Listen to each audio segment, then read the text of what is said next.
ইবনে সিরিনের কাছে স্বপ্নের কথা বললেন। ইবনে সিরিন রাহমাতুল্লাহি আলাইহি বলেন, স্বপ্ন কে দেখেছে সেটা আগে বলতে হবে, না হলে স্বপ্নের ব্যাখ্যা বলা যাবে না। স্বপ্ন কে দেখেছে সেটা আগে বলতে হবে, না হলে স্বপ্নের ব্যাখ্যা বলা যাবে না। তবে আমি তোমাকে এটাও জানাই দিই, এরকম স্বপ্ন বর্তমান জামানার ইমাম মালিক ছাড়া আর কেউ দেখতে পারে না। আল্লাহু আকবার।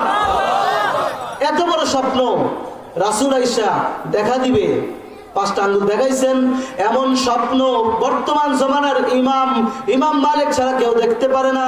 কিন্তু মালিকের তো অনুমতি নাই, খাদেম যে মালিকের নাম বলবে সেই অনুমতি নাই। এই জন্য খাদেম আবার সফর করে মালিকের কাছে গেল। মালিক তখন বলল, ঠিক আছে যাও, যেহেতু ইবনে সিরিন জেনেই ফেলেছে এই স্বপ্ন আমি ছাড়া কেউ আর দেখতে পারে না, তুমি যাও, গিয়ে ওই স্বপ্নের ব্যাখ্যা জিজ্ঞেস করো। খাদেম আবার ইবনে সিরিনের কাছে গেল। ইবনে সিরিনের কাছে যাওয়ার পর সেই স্বপ্নের ব্যাখ্যা জিজ্ঞেস করলো। ইবনে সিরিন রাহমাতুল্লাহি আলাইহি সেই স্বপ্নের ব্যাখ্যার ইঙ্গিত করলেন আল্লাহ তাআলার এই আয়াতের দিকে, যে আয়াত নিয়ে তখন আমরা আলোচনা করলাম। ইন্নাল্লাহা ইনদাহু ইলমুস সাআহ ওয়া ইউনাজ্জিলুল গায়থা ওয়া ইয়া'লামু মা ফিল আরহাম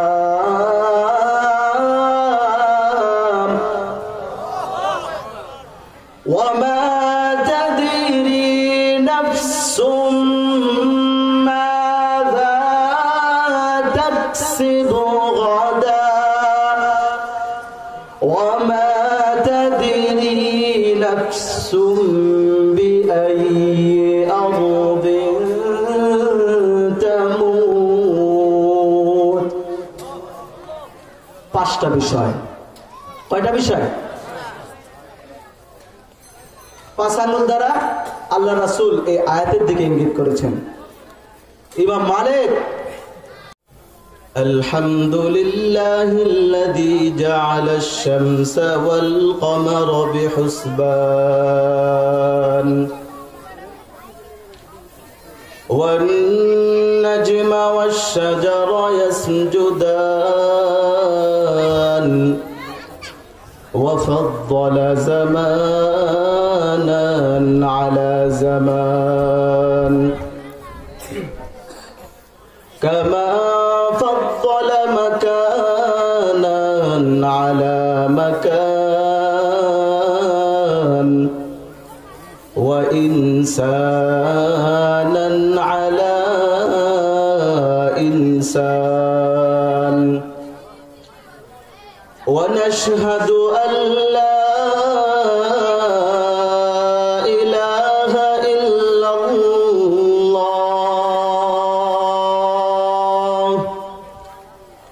ونشهد أن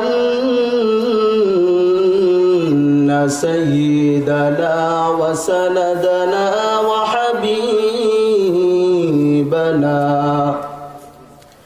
وحبيب ربنا وطبيبنا وطبيب قلوبنا ومولانا محمد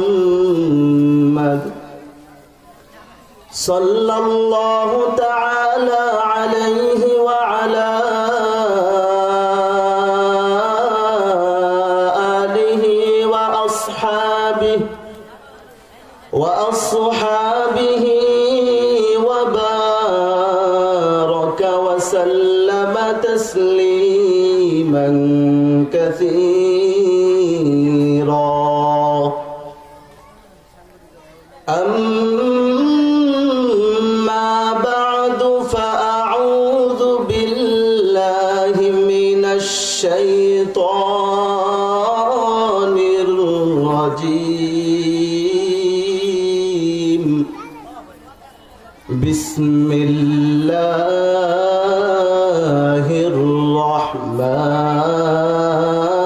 الرحمن الرحيم. إن الله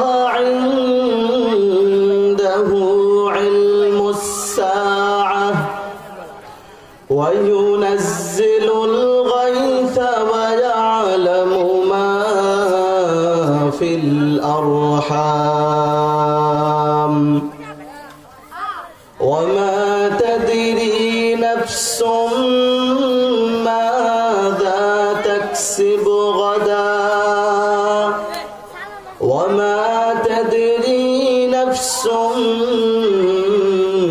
بأي أرض تموت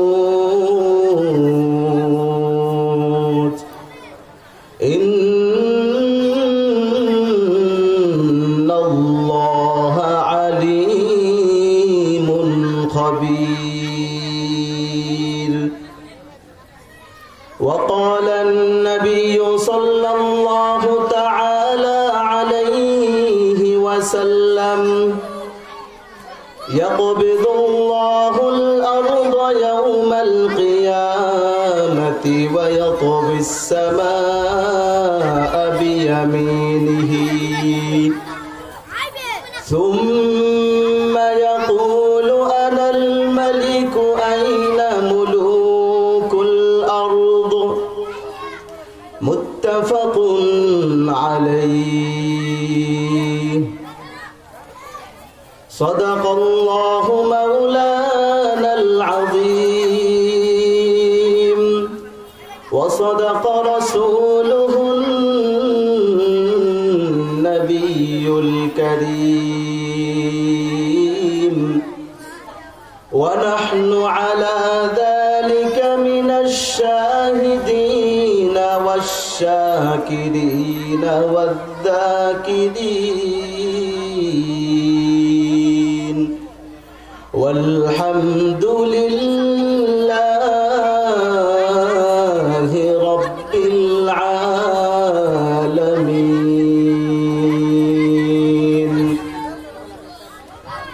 الذي أرسله الله تعالى بالحق بشيرا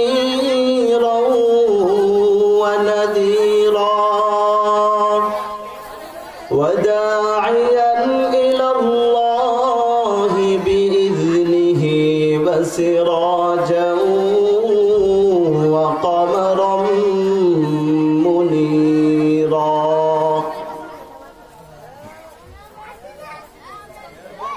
سبحانك لا علم لنا إلا ما علمتنا إنك أنت العليم الحكيم.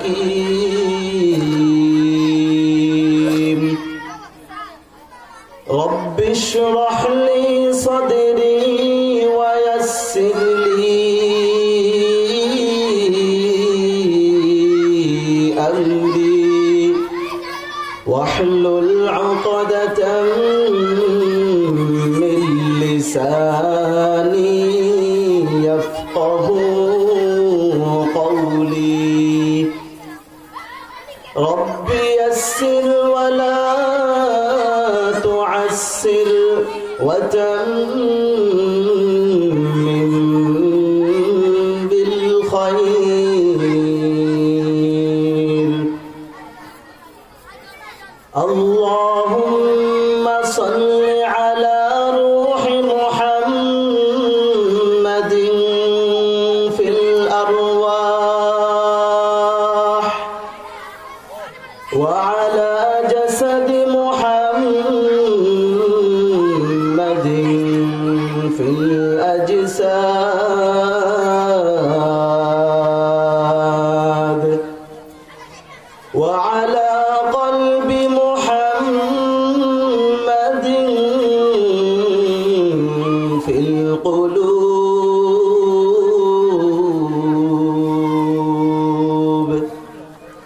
وعلى قبر محمد في القبور.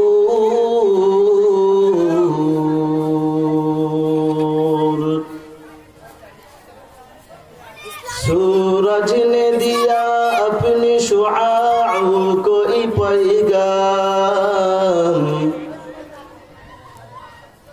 सूरज ने दिया अपने शुआअ कोई पैगाम, दुनिया है अजब चीज कभी सुबह कभी शाम। दुनिया है अजब चीज कभी सुबह कभी शाम। दुनिया में हो दुनिया का तलबगार नहीं हो, दुनिया में हो दुनिया का तलबगार नहीं हो। बाजार से गुजर खरीदार नहीं हो, बाजार से गुजर खरीदार नहीं हो। ऐ मीम में महबूबे मतलब इशारा,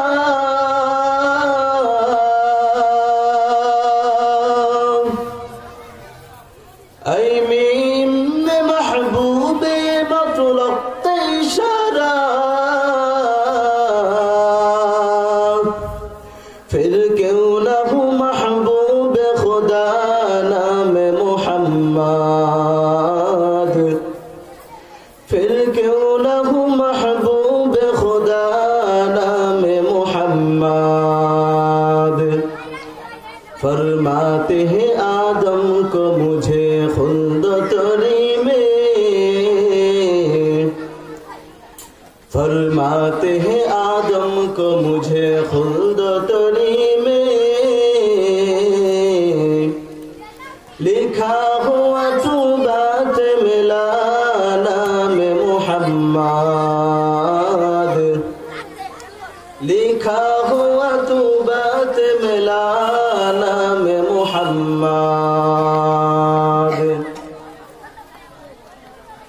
ए दुनिया मिचे भूले भाई শুধুই আশার খেলা ঘর। চোখ বুঝিলে দেখবি রে মন, কে আপন কে বাপর। কোথা থেকে আগমন, কোথায় যেতে হবে রে, কে আনিল কি কারণে জানা নাই ভবেতে। নদী পথে নৌকা চালাও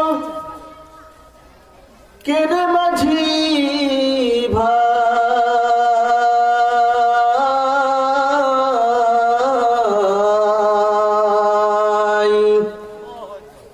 বেলা ডোবার আগে আমি ওপার উঠতে চাই। ডুবে গেলে বেলার আর উঠে না, ভেঙে গেলে মেলার আর জমে না।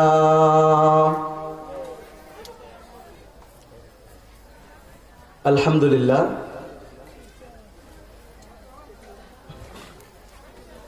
চরিয়াকোনা খাতুনে জান্নাত মহিলা কওমি মাদ্রাসা ও এলাকাবাসীর উদ্যোগে পঞ্চম বার্ষিকী ইসলামী মহাসম্মেলন। আজকের এই সম্মেলনের সম্মানিত সভাপতি, প্রধান বক্তা, প্রধান আলোচক এবং মঞ্চে উপবিষ্ট জাতির তাজতুল্য আম্বিয়ায়ে কেরামের ওয়ারিস, জাতির কর্ণধার হক্কানি উলামায়ে কেরাম এবং আমার সামনে উপবিষ্ট আমার প্রাণপ্রিয় এলাকাবাসী, সকলকেই আজকের এই মাহফিলে আমার পক্ষ থেকে আন্তরিক শুভেচ্ছা ও মোবারকবাদ জানাচ্ছি। সর্বোপরি কৃতজ্ঞতা জ্ঞাপন করতে হয় সেই মহান রব্বুল আলামিনের, যে মহান রব্বুল আলামিন আমাদেরকে অত্যন্ত মায়া করে, দয়া করে, স্নেহ করে, ভালোবেসে সৃষ্টি করেছেন। যিনি সৃষ্টি করেছেন এই পৃথিবীর পাহাড় পর্বতরাজি, গাছপালা, আসমান জমিন, চন্দ্র সূর্য,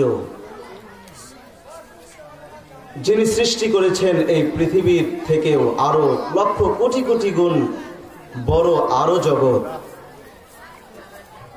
আর সেই কুল সৃষ্টির মধ্য থেকে আমাদেরকে নির্বাচন করেছেন শ্রেষ্ঠ জাতি হিসেবে। সাথে সাথে দরুদ ও সালাম প্রেরণ করছি হযরতে মুহাম্মদুর রাসূলুল্লাহ সাল্লাল্লাহু আলাইহি ওয়াসাল্লামের উপর, যে মহান ব্যক্তি ছিলেন এই পৃথিবীর মধ্যে। এমন সময় তিনি আগমন করেছিলেন যে সময় পৃথিবী জুড়ে শুধু ছিল মূর্খতা, জাহিলিয়া। তখন সভ্যতা বলে মানুষের মধ্যে কিছুই ছিল না। সভ্যতাকে পেছনে ফেলে মানুষ যখন গুমরাহির দিকে পথ চলছিল, সেই ক্রান্তি মুহূর্তে মানুষকে পথের দিশা দেখানোর জন্য আগমন করেছিলেন হযরত মুহাম্মদুর রাসূলুল্লাহ সাল্লাল্লাহু আলাইহি ওয়াসাল্লাম। আমার আলোচনার একটা গুরুত্বপূর্ণ বিষয় নিয়ে আমি আজকে আলোচনা করব। তো আলোচনার আগে আমি আরেকটু এলাকাবাসীর দৃষ্টি আকর্ষণ করব। আসলে আপনারা যদি না আসেন তাহলে আমি যে আবেগ নিয়ে এখানে বসেছি, আমার আলোচনাটা আমি সেই আবেগ দিয়ে করতে পারবো না। আমি যে বিষয়টি আজকে আলোচনা করব অত্যন্ত গুরুত্বপূর্ণ। আমি যদিও ছোট, এখানে উপস্থিত যারা আছেন তাদের কাছে এখন একটা প্রশ্ন রাখবো। আমি ছোট, কিন্তু এখানে যে কথাগুলি বলবো সেই কথাগুলি কি কোনো ছোট ছোট কারো? কথাগুলি কার? কথাগুলি হবে আল্লাহ। এই আজকের এই মহতি মজলিসের মধ্যে বা যেখানেই মাহফিল হচ্ছে, কোরআনের আলোচনা হচ্ছে, সেখানে যারা আলোচনা করেন প্রত্যেকেই হয়তো তার স্থান কারো ঊর্ধ্বে কারো নিচে, কিন্তু আলোচনা সবাই আল্লাহর করেন, যেই আল্লাহ হলেন সবচেয়ে শ্রেষ্ঠ।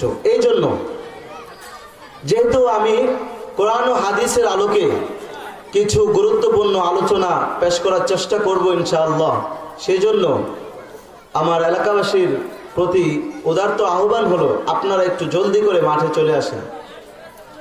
হয়তো ভাবছেন প্রধান বক্তা আসলে তারপর আমরা আলোচনা শুনবো। আপনি জানেন না যে এই মাহফিলের মধ্যে কোন কথার দ্বারা আপনার হেদায়েত হবে, জানেন? কেউ জানে? হতে পারে মাগরিবের পর যে বয়ান হয়েছে সেই বয়ান যারা শুনেছেন সেই বয়ানে আপনার হেদায়েতের জন্য জরিয়া হতে পারে। হতে পারে আসরের পর যিনি আলোচনা করেছেন তার আলোচনা যে শুনেছেন ওই আলোচনার কোন একটা কথা আপনার হেদায়েতের জরিয়া হতে পারে। আমরা প্রধান বক্তার অপেক্ষায় বিভিন্ন জায়গায় সময় নষ্ট করছি।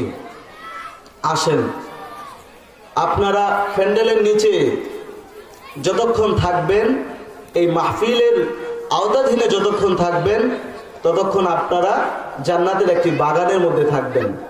তো জান্নাতের বাগানে আপনারা কি বেশি সময় থাকতে চান না? এই জন্য যারা বাহিরে এখনো ঘোরাফেরা করছেন, চাষটলে বসে যারা এখনো দুনিয়াবি আলোচনার মধ্যে লিপ্ত আছেন, আপনাদের কাছে উদারত আহ্বান, আপনারা মাহফিলের প্যান্ডেলের নিচে চলে আসেন, যাতে করে আমি আমার আলোচনাটা সুন্দরভাবে শুরু করতে পারি। তো আজকে আমার যে আলোচনার বিষয় সেটা হলো অদৃশ্য। আমরা যা দেখি সবকিছু হলো দৃশ্য। সবকিছু কি ভাই? দৃশ্য, মানে দেখা যায়। তো আজকের যে আলোচনার বিষয় আমার, সেটা হলো অদৃশ্যের বিষয়।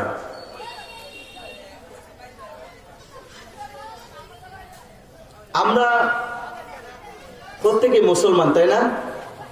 আমরা মুসলমান না?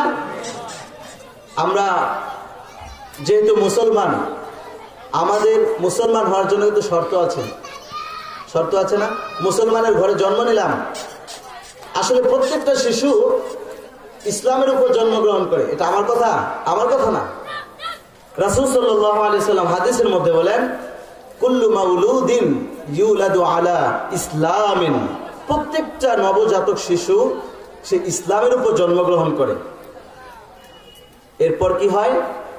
তার মা, তার বাবা তাকে ইহুদি বানায়, কেউ নাসারা বানায়, আর যারা মুসলমান তারা মুসলমান বানায়। তো আমরা তো জন্মগ্রহণ করেছি প্রত্যেকে ইসলামের উপর। এই ইসলামের উপর জন্মগ্রহণ করার কারণেই, ইসলামের উপর জন্মগ্রহণ করার বদৌলতেই আমরা আজকে মুসলিম হিসেবে এই দুনিয়াতে চলাফেরা করছি। ইসলামের উপর জন্মগ্রহণ করা আর মুসলিম হওয়া দুটো কিন্তু ভিন্ন জিনিস। একটু খেয়াল করে শুনবেন। প্রত্যেক শিশু ইসলামের উপর জন্মগ্রহণ করার পর সবাই কি মুসলিম হয়? সবাই মুসলিম হয় না। সবাই মুসলিম না হওয়ার পেছনে কারণও তো আপনাদেরকে বলেছি। কারণটা কি? সে তার মা বাবা যেই ধর্মের বিশ্বাসী, সেই ধর্মের বিশ্বাসীর যে প্রভাব, সেই প্রভাবের কারণে সেই নবজাতক শিশুটাও ওই ধর্মের দিকে আকৃষ্ট হয়।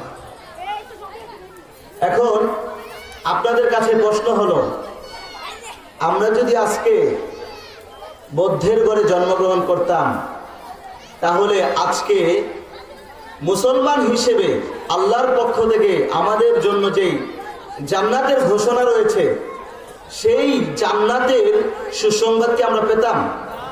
পেতাম না।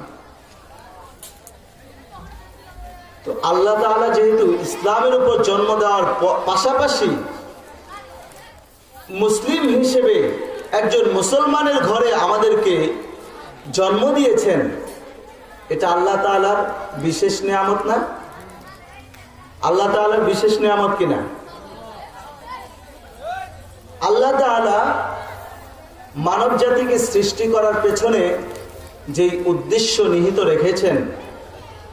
আচ্ছা, এই কথাটা বলার আগেও আপনাদের কাছে আরেকটা প্রশ্ন।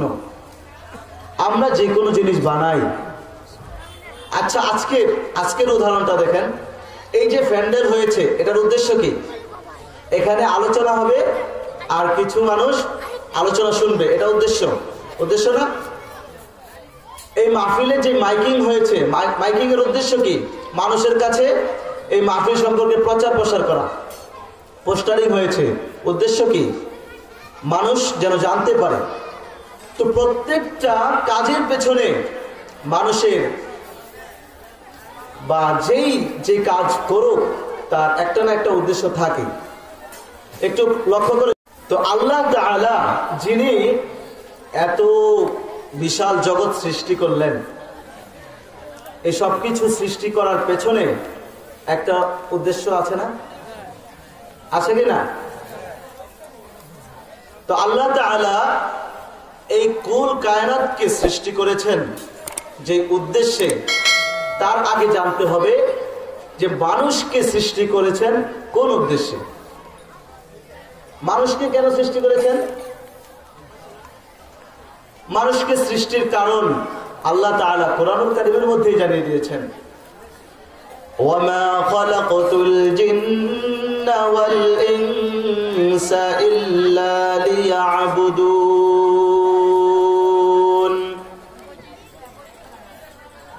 আমি মানব জাতি এবং জিন জাতিকে সৃষ্টি করেছি একমাত্র আমি আল্লাহর ইবাদত করার জন্য। উদ্দেশ্য কি ভাই? আল্লাহর ইবাদত করার জন্য। এখন কথা হলো, তাহলে মানব জাতিকে সৃষ্টি করলেন আল্লাহর ইবাদত করার জন্য, তাহলে কুল কায়নাতকে কেন সৃষ্টি করলেন? কুল কায়নাতকে সৃষ্টি করেছেন সেই মানব জাতির সেবা করার জন্য। সুবহানাল্লাহ বলবেন না? আরো জোরে বলেন সুবহানাল্লাহ। মানব জাতিকে সৃষ্টি করলেন আল্লাহর ইবাদত করার জন্য। একটা জাতি, দুইটা জাতি, মানব জাতি এবং জিন জাতি, এই দুই জাতিকে সৃষ্টি করলেন এক আল্লাহর ইবাদত করার জন্য। আর এই মানব জাতির সেবার জন্য আল্লাহ এই পুরো কুল কায়নাতকে সৃষ্টি করেছেন। আল্লাহ তাআলা যে আমাদেরকে সৃষ্টি করেছেন, এটা কি আল্লাহ তাআলার একটা অনুগ্রহ না? অনুগ্রহ কি না? আল্লাহ তাআলা আমাদেরকে সৃষ্টি করেছেন, এটা আল্লাহ তাআলার একটা অনুগ্রহ। এই অনুগ্রহের বদৌলতে আমাদের কর্তব্য কি? কর্তব্য হলো আল্লাহ তাআলার ইবাদত করা। আল্লাহ তাআলার কি করা? ইবাদত করা। আল্লাহ তাআলা আমাদেরকে সৃষ্টি করেছেন, এই যে অনুগ্রহ, এই অনুগ্রহের শুকরিয়া কখন হবে? যখন আমরা আল্লাহ তাআলার ইবাদত করব। এখন আল্লাহ তাআলার ইবাদত করে তার শুকরিয়া শেষ করলাম। এখন দেখেন আল্লাহ রাব্বুল আলামিন কত বড় দয়াবান।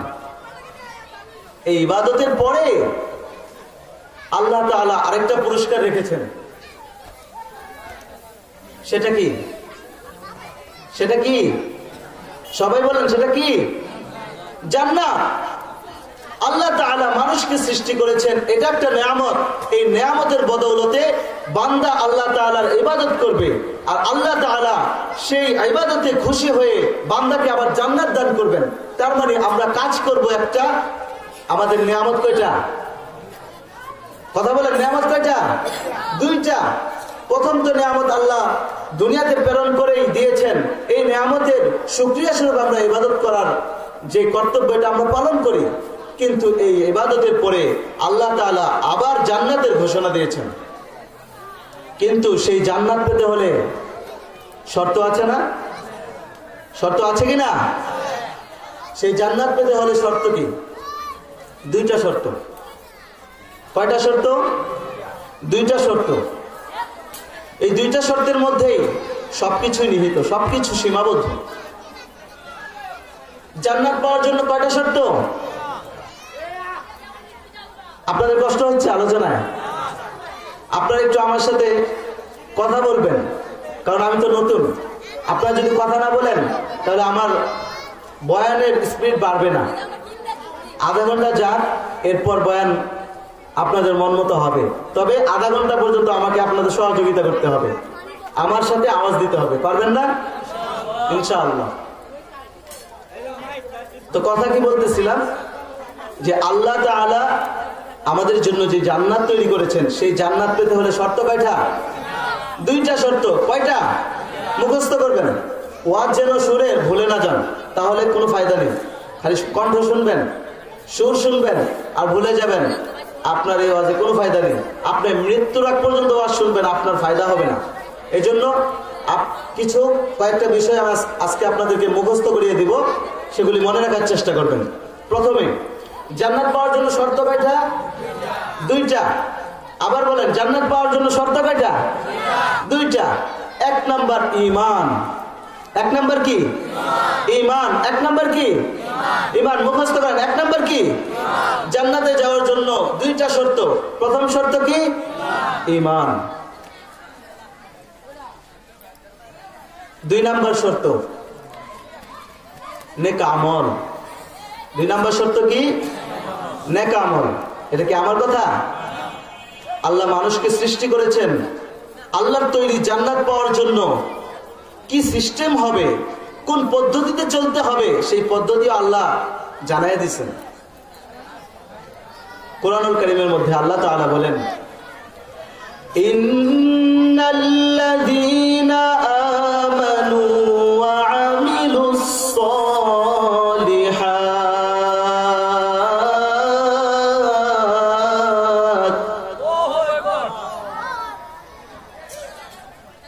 ইন্নাল্লাযীনা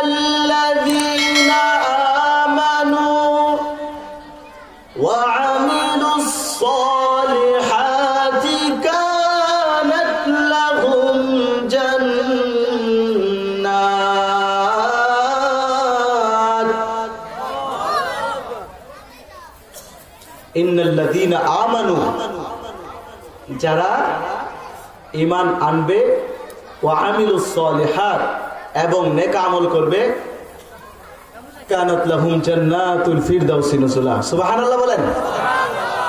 দুইটা শর্ত মাত্র। আপনি কোম্পানিতে চাকরির অ্যাপ্লাই করেন, শর্তের অভাব নেই, শর্তের পর শর্ত।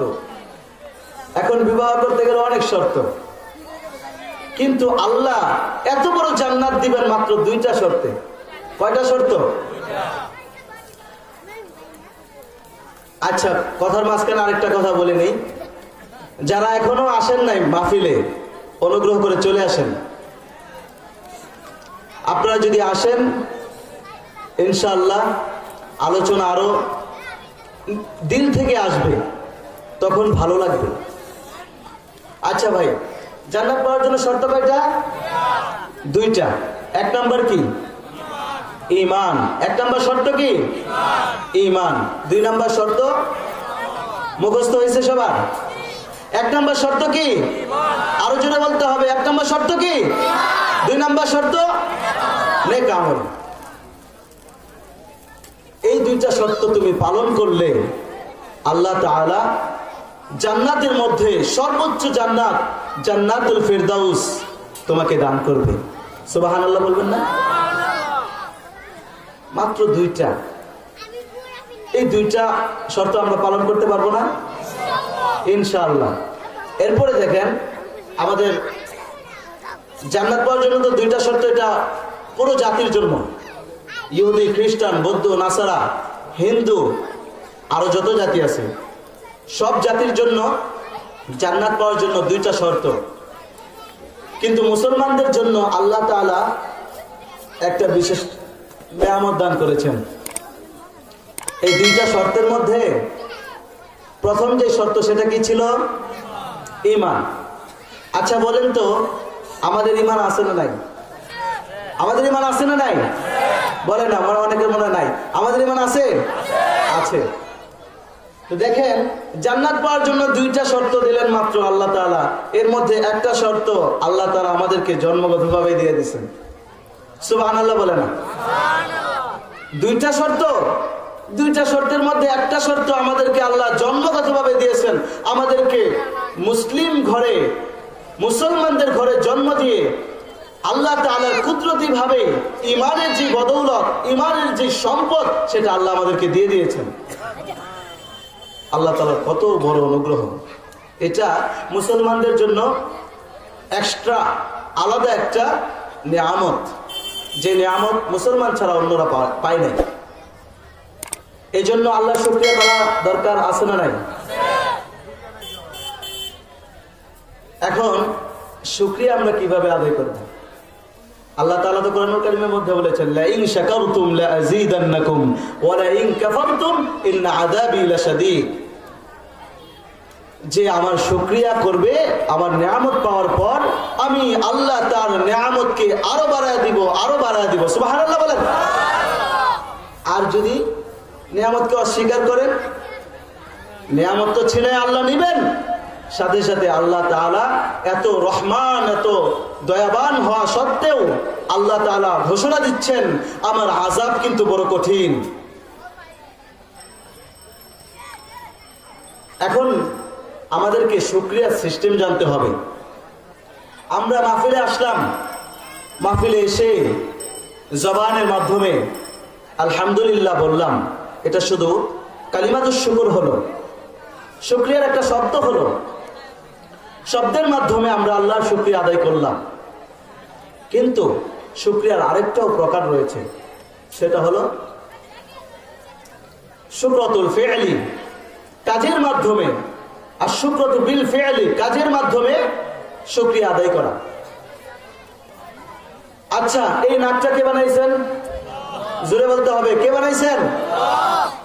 চোখ কে দিয়েছেন? কান, হাত আল্লাহ দিয়েছেন। এই হাত আল্লাহ তাআলা কেন দিয়েছেন? এই হাতে জুলুম করার জন্য? আল্লাহ তাআলা যে অঙ্গটাকে যেই কারণে বানিয়েছেন, সেই কাজে ব্যবহার করলেই অটোমেটিকলি আল্লাহ শুকরিয়া আদায় হয়ে যাবে।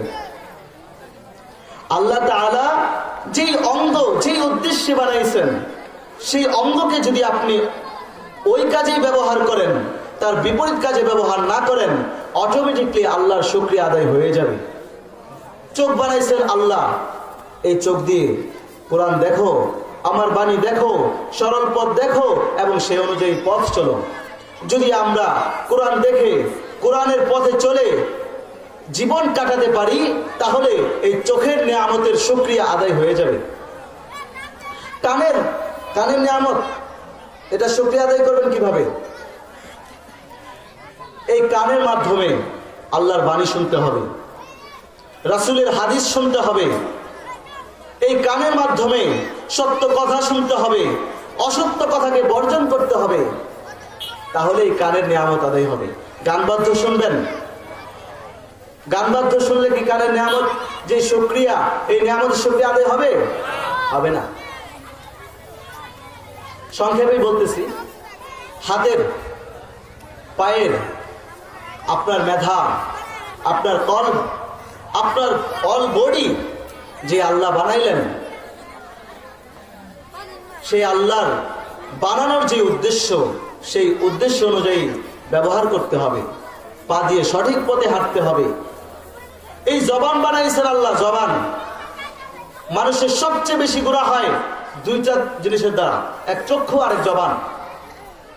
এই জবানকে যে হেফাজত করতে পারে সে নাজাত পেয়ে যায়। সুবহানাল্লাহ বলবেন না? আমার কথা না, আমি আগেই বলেছি, এখানে যারা বসবে, ছোট হোক বড় হোক, কথা বলবে আল্লাহর এবং রাসূল সাল্লাল্লাহু আলাইহি ওয়াসাল্লামের। এই যে জবানকে হেফাজত করলে নাজাত পেয়ে যাবে, এটাও তো হাদিসে আছে। ছোট্ট ছোট্ট বাচ্চারা যারা মাদ্রাসায় পড়ে, এরা পারে। কেন জানেন? এদের জীবনের সূচনা হয় কোরআন ও হাদিসের ইলমের মাধ্যমে। আল্লাহ রাসূল সাল্লাল্লাহু আলাইহি ওয়াসাল্লাম বলেন, মান সামাতা নাজা, যে চুপ থাকলো সে নাজাত পেয়ে গেল। মুমিনের একটা সিফাত, মুমিনের একটা বৈশিষ্ট্য, মুমিনের একটা গুণ হলো মুমিন কথা কম বলবে। মুমিন কি বলবে? কথা কম বলবে। আপনাদের কষ্ট হচ্ছে? একটু খেয়াল করে শুনবেন। মুমিনের সিফাত কি? কথা কম বলবে। কথা যখন বলবে সত্য কথা বলবে, কথা বললে ন্যায়ের পথে কথা বলবে। যদি ন্যায়ের পথে কথা না বলতে পারে তাহলে সে চুপ থাকবে, তাহলে সে নাজাত পেয়ে যাবে। সুবহানাল্লাহ।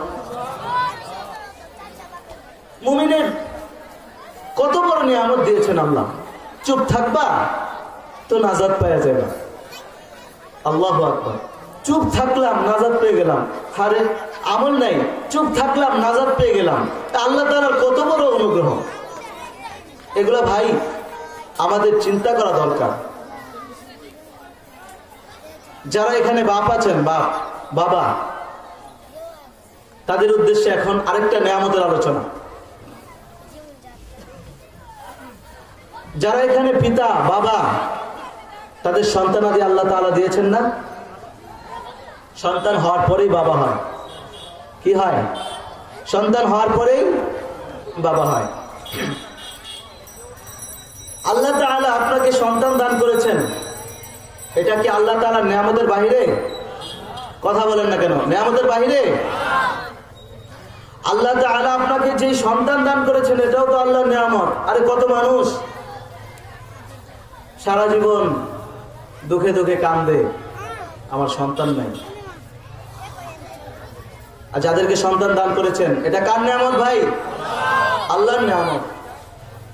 এই সন্তান দান করে আল্লাহ যে নিয়ামত দান করলেন, এই নিয়ামতের শুকরিয়া আছে কিনা? এটার পদ্ধতি কি? পদ্ধতি জানতে চান? জানতে চান? একসাথে বলতে হবে। জানতে চান? জানতে চাইলে একটু খেয়াল করেন। সন্তান আল্লাহ তাআলা দান করেছেন, এর উদ্দেশ্য কি?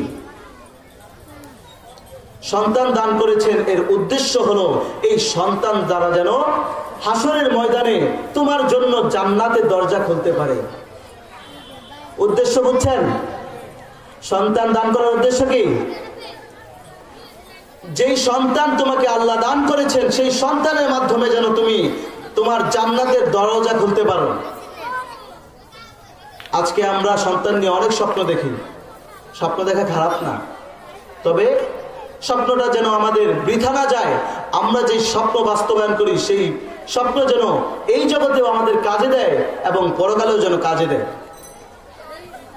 সেই স্বপ্ন বলতে হবে যে স্বপ্ন আমাদের পরকালেও কাজে আসবে। ছোট্ট একটা ঘটনা বলি, হাদিসের ঘটনা, হাদিসের বাইরে না। আল্লাহ রাসূল সাল্লাল্লাহু আলাইহি ওয়াসাল্লাম যুদ্ধের জন্য সাহাবায়ে কেরামদেরকে নিয়োগ দিচ্ছেন। তো লিস্ট করা হচ্ছে কে কে যুদ্ধে যাবে। সেই লিস্টের মধ্যে একজন সাহাবী, তো কাতারবন্দি হয়ে দাঁড়াচ্ছে, তো সিরিয়ালে এক সাহাবী আসছে, খুব ছোট বয়স আছে, বাকি আল্লাহ তাআলা সৃষ্ট সে খাটো ছোট। তৎকালীন জমানায় ওই জমানাটা ছিল তলোয়ারের ঝনঝনানির জমানা, যেখানে শুধু তলোয়ারের আওয়াজ উঠত সব সময়। সেই তলোয়ারের জমানায় অনেক বড় বড় তলোয়ার ছিল, তো সেজন্য দেখা যেত যে ছোট্ট সাহাবী তলোয়ার নিয়ে দাঁড়াইছে, তলোয়ার আর তার সাইজ বরাবর, তলোয়ার আর তার সাইজ কি বরাবর। আচ্ছা বলেন তো, এই লোকটা জিহাদ করবে কিভাবে? তলোয়ার চালাতে পারবে সে? তলোয়ারই তার সমান, সে তলোয়ার চালাবে কিভাবে? আল্লাহ রাসূল সাল্লাল্লাহু আলাইহি ওয়াসাল্লাম বলেন, ইজাজত নাই, তোমার যুদ্ধে যাওয়ার অনুমতি নাই, কারণ তুমি যে খাটো, তুমি তো যুদ্ধ করতে পারবা না। সাহাবীর যুদ্ধের জন্য তামান্না কি দেখেন। সাহাবী বলতেছে, না, আমি যুদ্ধে যাব, আমি ইসলামের জন্য শহীদ হব, আমার জান কুরবান করব ইসলামের জন্য, আমাকে যুদ্ধে নিতেই হবে। রাসূল সাল্লাল্লাহু আলাইহি ওয়াসাল্লাম তার ঈমানের আগুন দেখেছেন, তার ঈমানের পাওয়ার দেখে রাসূল সাল্লাল্লাহু আলাইহি ওয়াসাল্লাম চুপ। সে এত আগ্রহী, চুপ, একেবারে চুপ। তখন আশপাশে সাহাবায়ে কেরাম ওনারা বলতেছেন, রাসূল সাল্লাল্লাহু আলাইহি ওয়াসাল্লাম চুপ রয়েছেন, as-sukutu nisfur রিযা, যে চুপ থাকাটা হলো এটা সন্তুষ্টির একটা আলামত। কেউ আপনাকে একটা বিষয়ে প্রস্তাব করলে যদি সে চুপ থাকে, তার মানে কি সে কিছুটা রাজি আছে। তো আল্লাহ রাসূল সাল্লাল্লাহু আলাইহি ওয়াসাল্লাম যখন তার এই ঈমানের পাওয়ার দেখে চুপ রয়ে গেলেন, তখন পাশে থেকে একজন সাহাবী বলতেছেন, যাও, তোমার অনুমতি হয়ে গেছে। রাসূল সাল্লাল্লাহু আলাইহি ওয়াসাল্লাম চুপ রয়েছেন। তো ওই সাহাবা সৈন্যদলের সাথে জিহাদের ময়দানে গেলেন। জিহাদের ময়দানে যাওয়ার পরে সে তো খাটো ছোট, তলোয়ার ঘুরাইতেছে ঘুরাইতেছে ঘুরাইতেছে, নিজের তলোয়ারটা এসে নিজের পায়ে লাগছে, ফিনকি দিয়ে রক্ত বের হওয়া শুরু হয়েছে। পায়ের রগ যখন কেটে যায়, মানুষ সহজে বাঁচতে পারে না। রক্ত বের হতে হতে হতে হতে সেই সাহাবায়ে কেরাম ইন্তেকাল করলেন, শহীদ হয়ে গেলেন। এখন যারা জিহাদের ময়দানে গিয়েছেন তাদের মধ্যে কেউ কেউ বলতেছেন, রাসূল সাল্লাল্লাহু আলাইহি ওয়াসাল্লাম তো অনুমতি দেন নাই, রাসূল সাল্লাল্লাহু আলাইহি ওয়াসাল্লাম তো চুপ ছিলেন, তারপরে সে জিহাদের ময়দানে এসেছে, তার মানে সে শহীদ হয় নাই। আর কিছু কিছু সাহাবায়ে কেরাম বলতেছেন, না, রাসূল সাল্লাল্লাহু আলাইহি ওয়াসাল্লাম চুপ ছিলেন, তার মানে সন্তুষ্ট ছিলেন, রাজি ছিলেন, এই জন্য সে জিহাদের ময়দানে এসেছে এবং সে শহীদ হয়েছে। একটা মতানৈক্য শুরু হয়ে গেছে। সৈন্যদলের যে আমির, তিনি তাকে শহীদদের গোরস্থানে দাফন করে দিলেন। এখন দেখেন, ওই শহীদের তো একজন মা আছে না? যুদ্ধের পরে সাহাবায়ে কেরাম রাদিয়াল্লাহু তাআলা আনহু যখন বিজয়ের মালা গলায় দিয়ে মদিনায় প্রবেশ করছিলেন, তখন যার স্বামী জিহাদে গিয়েছে সে স্বামীর অপেক্ষায় দাঁড়ায় আছে, আমার স্বামী কখন আসবে, আমি তার সাথে সাক্ষাৎ করব। যার সন্তান জিহাদে গিয়েছে সে সন্তানের অপেক্ষায় পথ চেয়ে আছে, আমার সন্তান কখন আসবে, আমি আমার সন্তানকে দেখব। প্রত্যেকের প্রিয়জনের জন্য রাস্তায় অপেক্ষমান। ওই ছোট্ট সাহাবীর মা উম্মে হারেসা তিনিও দাঁড়ায় আছেন, আমার সন্তান কখন আসবে, আমার সন্তান কখন জিহাদের ময়দান থেকে আসবে।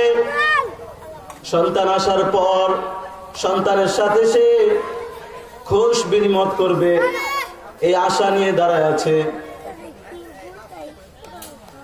জিহাদের ময়দান থেকে যখন সাহাবায়ে কেরাম ফিরে আসলেন, তখন কেউ কেউ বলছেন, তোমার সন্তান শহীদ হয় নাই, তোমার সন্তান তো রাসূল সাল্লাল্লাহু আলাইহি ওয়াসাল্লামের অনুমতি ছাড়া জিহাদে গিয়েছিলেন। যেহেতু রাসূলের অনুমতি ছাড়া জিহাদে গিয়েছেন এবং নিজের হাতের তলোয়ারের মাধ্যমে নিজে আঘাত পেয়ে সে আহত হয়েছে, নিহত হয়েছে, সুতরাং বোঝা গেল সে শহীদ হয় নাই। মা যখন সন্তানের ব্যাপারে এই কথাটা শুনলো, তখন মায়ের কলিজায় আঘাত হেনে গেল। মা তখন রাসূল সাল্লাল্লাহু আলাইহি ওয়াসাল্লামের দরবারে গিয়া বলে, ও সরকার গো, কত কষ্ট করে সন্তান পেটে ধরছি, জিহাদের ময়দানে পাঠাইছিলাম, মনে করছিলাম হাসরের ময়দানে একজন শহীদের মা হইয়া আমি উঠব, আল্লাহর দরবারে আমি শহীদের মা হিসেবে জান্নাত পাবো। কিন্তু কেউ বলে আমার সন্তান শহীদ হয় নাই, নিজের আঘাতে নিহত হয়েছে, আত্মহত্যা বলে গণ্য হয়েছে, কেউ বলে শহীদ হয়েছে। এখন আপনি অত শত বুঝি না, আপনি স্পষ্ট করে বলেন আমার সন্তান কি শহীদ হয়েছে কিনা। রাসূল সাল্লাল্লাহু আলাইহি ওয়াসাল্লাম কিছুই বলে না। রাসূল সাল্লাল্লাহু আলাইহি ওয়াসাল্লাম একটা তবিয়ত ছিল, কেউ যখন তাকে কোনো প্রশ্ন করতেন তখন তিনি ওহির আশায় বসে থাকতেন। কিসের আশায়? ওহির আশায় বসে থাকতেন। তো রাসূল সাল্লাল্লাহু আলাইহি ওয়াসাল্লাম চুপ করে বসে আছেন, কিভাবে বলবেন শহীদ হয়েছে কিনা? এরপরে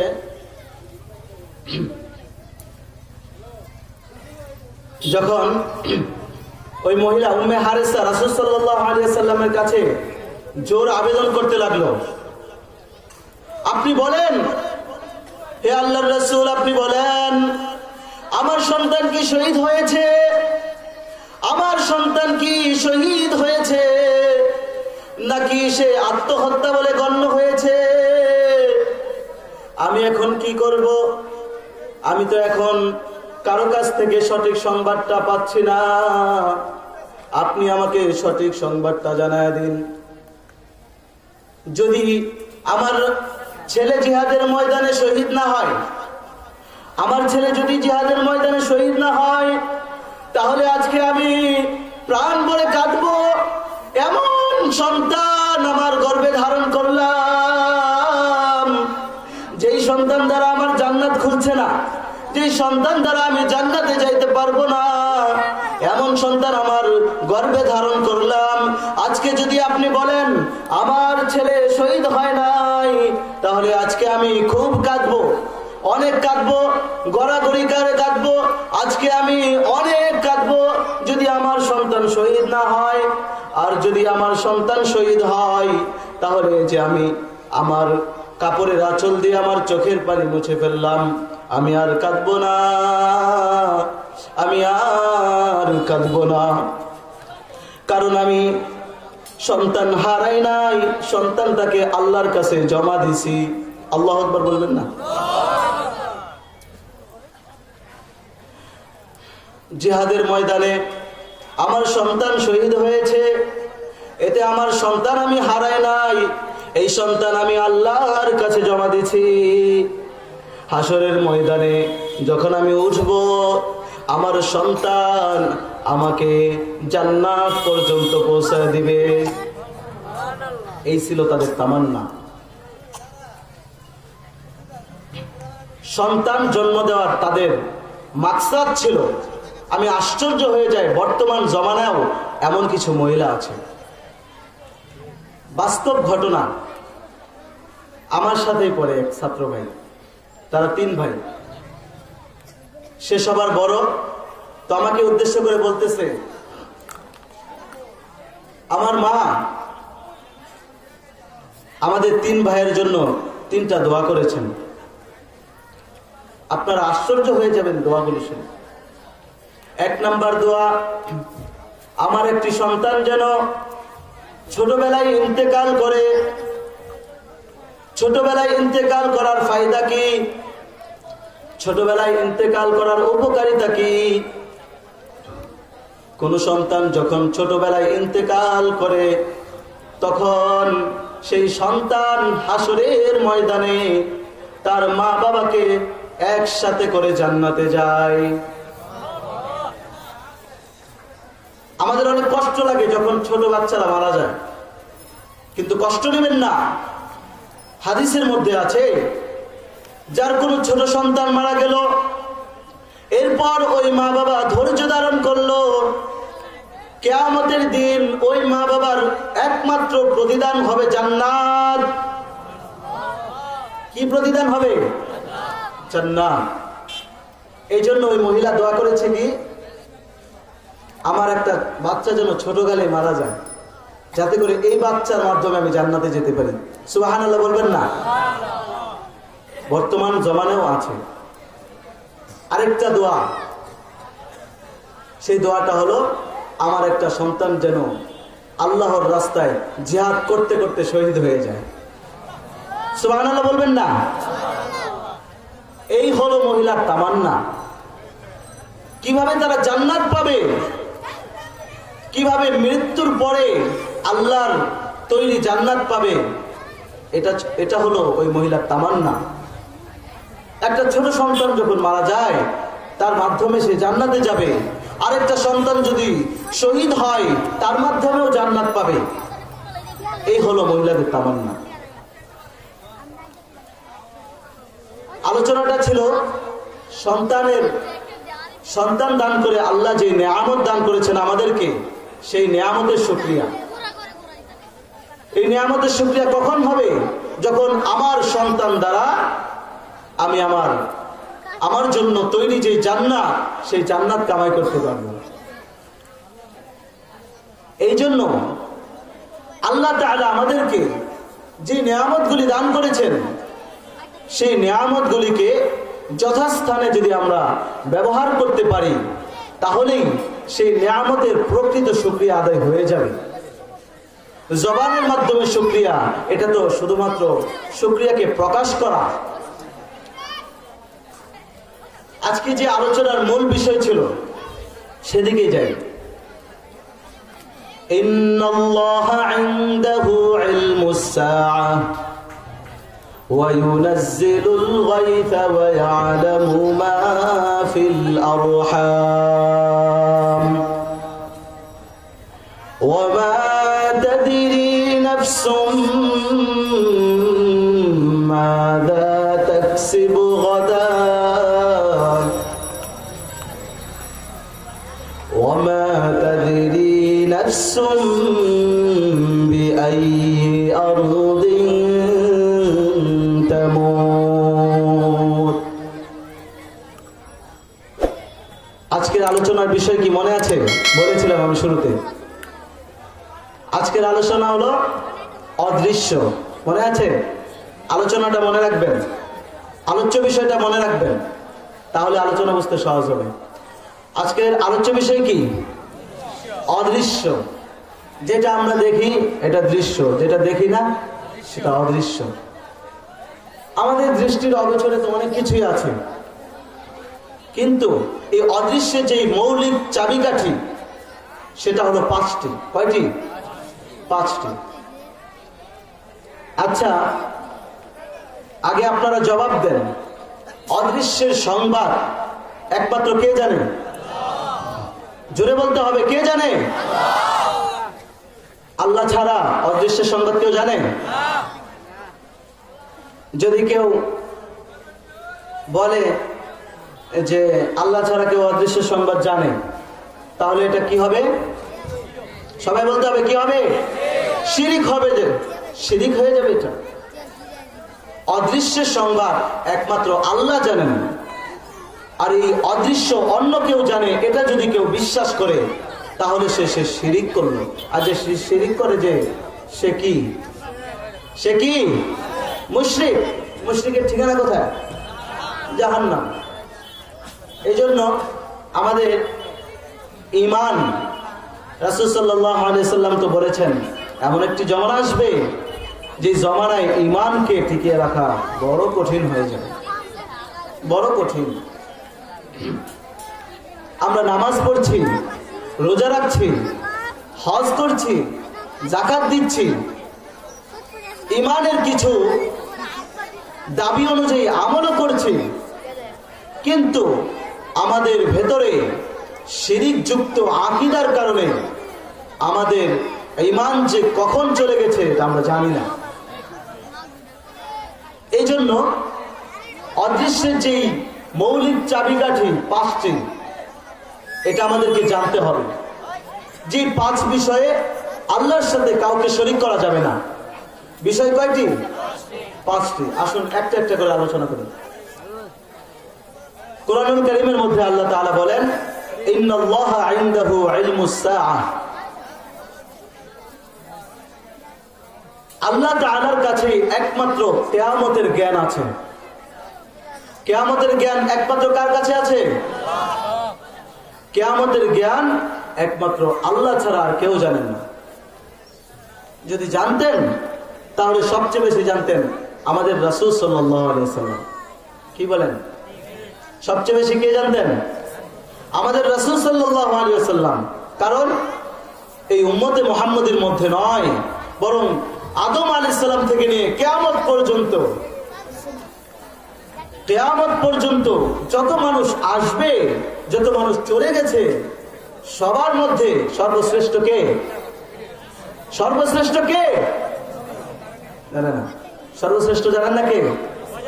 মুহাম্মাদুর রাসূলুল্লাহ সাল্লাল্লাহু আলাইহি ওয়াসাল্লাম। আচ্ছা, তার নামটা একটু মহব্বতের সাথে নেন। মুহাম্মাদুর রাসূলুল্লাহ বলেন। মুহাম্মাদুর রাসূলুল্লাহ, মুহাম্মাদুর রাসূলুল্লাহ সাল্লাল্লাহু আলাইহি ওয়াসাল্লাম।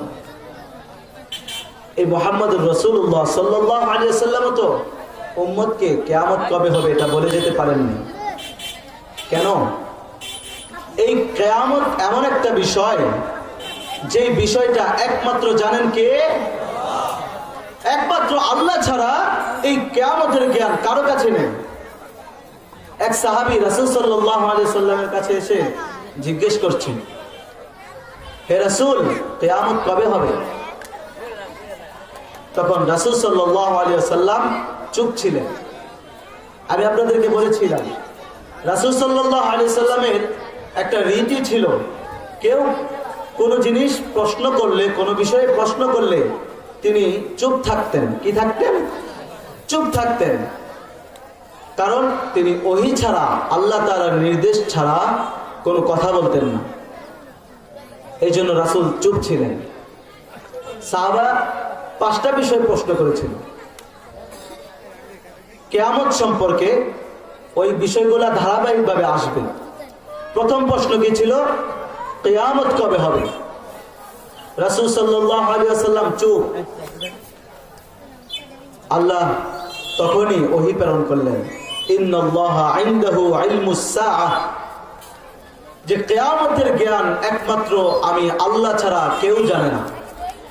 এই জন্য কিয়ামতকে তালাশ করো না, কিয়ামত কবে হবে সেটা তালাশ করো না, বরং কিয়ামতের জন্য তুমি কি প্রস্তুত করেছো সেটা ভাবো। তুমি যে কিয়ামতে উপনীত হবা, কিয়ামতের দিন যে আল্লাহর সামনে তোমাকে আমলনামা নিয়ে দাঁড়াতে হবে, সেই দিনের জন্য তুমি কি প্রস্তুত করেছো সেটা আগে ভাবো। তুমি কি প্রস্তুত করেছো? আমি ইন্তেকালের পর আমার মালিকের দরবারে কি আমি দাঁড়াতে পারবো? আমার মালিক যদি প্রশ্ন করে, আমি যে তোমাকে 60 বছরের, 40 বছরের, 50 বছরের জীবন দিয়েছি, এই জীবনে তুমি কি করেছো? এই জবাব কি আমি দিতে পারবো কি পারবো না, এটা আগে চিন্তা করো। এরপর কিয়ামত কবে হবে এটা দূরের বিষয়। এজন্য কিয়ামত এই জ্ঞান একমাত্র কার কাছে আছে? 5টা বিষয় কিন্তু মুখস্থ করতে হবে। এর আগে 2টা বিষয় মুখস্থ করেছি না? কি কি ছিল? জান্নাতে যাওয়ার জন্য কয়টা শর্ত? যারা এখন এসেছেন, জান্নাতে যাওয়ার জন্য কয়টা শর্ত? 2টা শর্ত। 1 নাম্বার ঈমান। 1 নাম্বার কি? সবাই বলেন। 1 নাম্বার। 2 নাম্বার নেক আমল। 2 নাম্বার কি? 1 নাম্বার, 2 নাম্বার নেক আমল। এটা মনে রাখেন। এরপর অদৃশ্যের চাবিকাঠি 5টি, এটাও মুখস্থ করবেন। 1 নাম্বার কি? কিয়ামত। 1 নাম্বার কি? কিয়ামত। কিয়ামতের জ্ঞান একমাত্র আল্লাহর। আর কিয়ামতটা কি? কিয়ামত সম্পর্কে তো জানতে হবে। কিয়ামতটা কি? কিয়ামত হলো, আল্লাহ রাসূল সাল্লাল্লাহু আলাইহি ওয়াসাল্লাম হাদিসের মধ্যে বলেন, যেদিন কিয়ামত আসবে সেই দিন ইয়াকবিদুল্লাহুল আরদা ইয়াউমাল কিয়ামাতি ওয়া ইয়াতবিস সামাআ বিয়ামিনিহি। কিয়ামতের দিন এই গোটা জমিনকে আল্লাহ তার কবজায় নিয়ে নেবেন এবং আসমানকে মুষ্টিবদ্ধ করে রাখবেন। জমিনকে এক হাতে, আসমানকে আরেক হাতে মুষ্টিবদ্ধ করার পর মানব জাতিকে প্রশ্ন করবেন, আনাল মালিকু আইনা মুলুকুল আরদ। আজকের বাদশা তো আমি, যারা পৃথিবীতে রাজত্ব করেছিলে, যারা রাজত্বের কারণে, দম্ভ অহংকারের কারণে আমার নাফরমানি করেছিলে, আজকের সেই বাদশাগুলি কোথায়? এই কিয়ামতে আজকের রাজত্ব তো আমার, কিন্তু জমিনে যারা রাজত্ব করেছ, ক্ষমতায় হোক, অর্থে হোক, যে কোনো মূল্যে আমি আল্লাহর নাফরমানি করেছ, আজকে সেই পৃথিবীর বাদশাগুলি কোথায়? জবাব আছে? জবাব কোত্থেকে আসবে? তখন আমাদের তো কোনো নিশানাই থাকবে না, নামগন্ধও থাকবে না। এর প্রতি ইঙ্গিত করে আল্লাহ অপর আয়াতের মধ্যে বলেন, লিমানিল মুলকুল ইয়াউম লিল্লাহিল ওয়াহিদিল কাহ্হার। কিয়ামত দিবসে আল্লাহ রাব্বুল আলামিন যখন সমস্ত কিছু ধ্বংস হওয়ার পর একাকার হয়ে যাবে, তখন আল্লাহ রাব্বুল আলামিন ঘোষণা করবেন, আজকের এই রাজত্ব কার? আজকের এই রাজত্ব কার? দুনিয়াতে তোমরা অনেক অহংকার করেছো, ফেরাউন তোমাকে রাজত্ব দিয়েছি, নমরুদ তোমাকে রাজত্ব দিয়েছি, হামান তোমাকে রাজত্ব দিয়েছি, আবু জাহেল তোমাকে সমাজের সর্দার বানিয়েছি, কিন্তু তুমি সেখানে আমার ইবাদত করো নাই, বরং আমার প্রেরিত রাসূল প্যারে হাবিব রাসূলুল্লাহ সাল্লাল্লাহু আলাইহি ওয়াসাল্লামের বিরুদ্ধাচরণ করেছো। কিন্তু আজকে এই রাজত্বের মালিক একমাত্র আমি আল্লাহ। আজকের এই রাজত্ব যারা দুনিয়াতে দম্ভ অহংকার করেছিলে, আজকে তোমরা তোমাদের ক্ষমতা প্রদর্শন করো, আজকে তোমাদের ক্ষমতা দেখাও, দেখি কার কতটুকু ক্ষমতা আছে। পারবেন? আজকে যারা দুনিয়াতে ক্ষমতার পাওয়ারে, অর্থের পাওয়ারে যারা জুলুম করে, যারা অবিচার করে, তারা সেই দিন নিশ্চুপ হয়ে যায়, তাদের কোনো বাক্য থাকবে না। সেই জন্য এখানে এই আয়াত থেকে আমাদের একটা শিক্ষা আছে, লিমানিল মুলকুল ইয়াউম, আজকের রাজত্ব কার। এই আয়াত থেকে আমাদের একটা শিক্ষা আছে। শিক্ষাটা কি?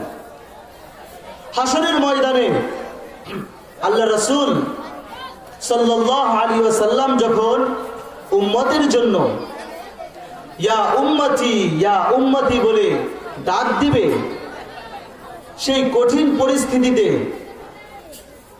যখন কারো কোনো কথা বলার সাহস থাকবে না, পূর্বের নবীগণ, উম্মতগণ তো দূরের কথা, পূর্বের নবীগণ কি কথা বলার সাহস থাকবে?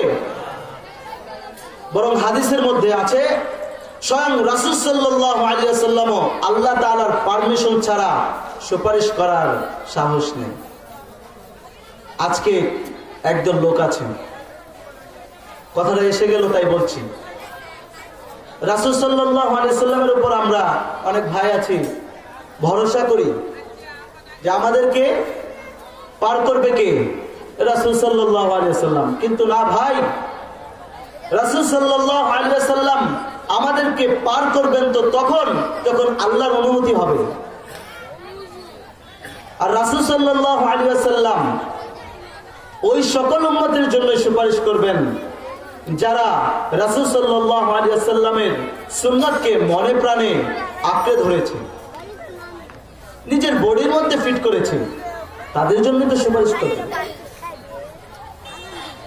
জান্নাতের মধ্যে আল্লাহ তাআলা অনেক নিয়ামত দান করেছেন, জাহান্নামে অনেক শাস্তি, সেই শাস্তি ভোগ করার মতো আমাদের কোনো ক্ষমতা নাই। সেই শাস্তি আমরা যে ভোগ করব, সেই শাস্তি যে আমরা আমাদের শরীরে নেব, সেই ক্ষমতা কারো নাই। আর জান্নাত দান করেছেন আল্লাহ তাআলা মুমিনদেরকে। জান্নাতটা কাদের জন্য? সবাই বলতে হবে, জান্নাতটা কাদের জন্য? জান্নাতটা বানাইছেন আল্লাহ তাআলা মুমিনদের জন্য, যে জান্নাতের নিয়ামত এত অফুরন্ত। হাদিসের মধ্যে আছে, জান্নাতের মধ্যে আল্লাহ তাআলা এমন নিয়ামত দান করবেন, যেই নিয়ামত কোন চক্ষু কোনো সময় দেখে নাই, কোন কান শুনে নাই, কোন কলব, এমন কোন কলব নাই যে কলব জান্নাতের কথা চিন্তা করতে পারে। জান্নাতের নিয়ামত কেমন হবে, জান্নাতের নিয়ামত কেমন হবে, সেই নিয়ামত সম্পর্কে যে চিন্তা করবে, সেই চিন্তা করার মতো ক্ষমতাও কোনো কলবের নাই। এমন নিয়ামত আল্লাহ তাআলা তৈরি করেছেন কাদের জন্য? কাদের জন্য? মুমিনদের জন্য। তো জান্নাত পাওয়ার জন্য তো দুইটা শর্ত আগেই বলেছি, দুইটা শর্ত পূরণ করেন, দুইটা শর্ত পূরণ করলে আমরা জান্নাত পেয়ে যাব।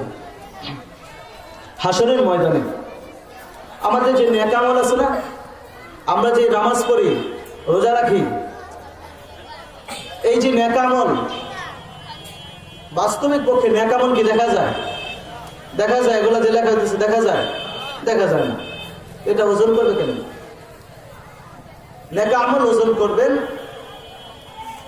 এর সবচেয়ে সুন্দর যে জবাব সেটা হলো, অনেকে হয়তো মিজান বলতে, আমরা বলি না মিজানের পাল্লা, মিজান বলতে দাড়ি পাল্লা, এই ব্যাখ্যা করেন। তবে এর সঠিক ব্যাখ্যা হলো, মিজান মানে হলো পরিমাপের বস্তু। কি? পরিমাপ করার যন্ত্র বা বস্তু। এক যুগে পরিমাপ করা হতো দাড়িপাল্লার মাধ্যমে। এখন দেখেন, রডকে রড, টনকে টন রড ওজন করে না, এটা দাড়িপাল্লা দিয়ে সম্ভব। আপনি বিল্ডিং বানাইবেন, ওই দাড়িপাল্লা দিয়ে রড ওজন করে আপনার জিন্দেগি চলে যাবে, আপনার বিল্ডিং বানানো লাগবে না। তো এই যে রড, টনকে টন রড পরিমাপ করার জন্য একটা স্কেল আছে, এখানে গাড়ি উঠায় দেয়, পরিমাপ হয়ে যায়। তো এখান থেকে বোঝা যায় যে আধুনিক জমানায় অনেক বস্তু বা অনেক বিষয় পরিমাপ করার জন্য আলাদা আলাদা জিনিস তৈরি হয়েছে। আমাদের শরীরে জ্বর হয়, এটা দেখা যায়? শরীরে জ্বর দেখা যায়? কথা দেখা যায় না। জ্বর মাপেন কেমনে? 100 ডিগ্রি, 120 ডিগ্রি। কেমনে মাপেন? থার্মোমিটার। তদ্রুপ এই নেক আমল পরিমাপ করার জন্য আল্লাহ তাআলা এমন একটা পরিমাপ যন্ত্র বানাইছেন, এটা আমাদের তাসাউরে, আমাদের চিন্তায় ধরবে না, আমাদের আকলে কাজ করবে না। এটা এই জন্য মিজানকে বিশ্বাস করা এটাও ইমানের অন্তর্ভুক্ত। হাসরের ময়দানে দেখেন আমরা কতটুকু নেক আমল করি। নামাজ 5 ওয়াক্ত পড়ি। কয়জনে নামাজ 5 ওয়াক্ত পড়ি? এখানে যারা উপস্থিত কয়জনে 5 ওয়াক্ত নামাজ পড়তে পারি? আল্লাহ তাআলা হাসরের ময়দানে বিভিন্ন ওসিলার মাধ্যমে মানুষকে জান্নাত দান করবেন। বিভিন্ন ওসিলা। আপনি একজন ফকির মিসকিনকে নিজের দিল থেকে 1 গ্লাস পানি পান করাইছেন, হয়তোবা হতে পারে এটা আল্লাহর কাছে কবুল হয়ে গেছে, আর কবুল হওয়ার কারণে আল্লাহ এর ওসিলায় আপনাকে জান্নাত দান করবেন। আলোচনা কি কষ্ট হচ্ছে আপনাদের?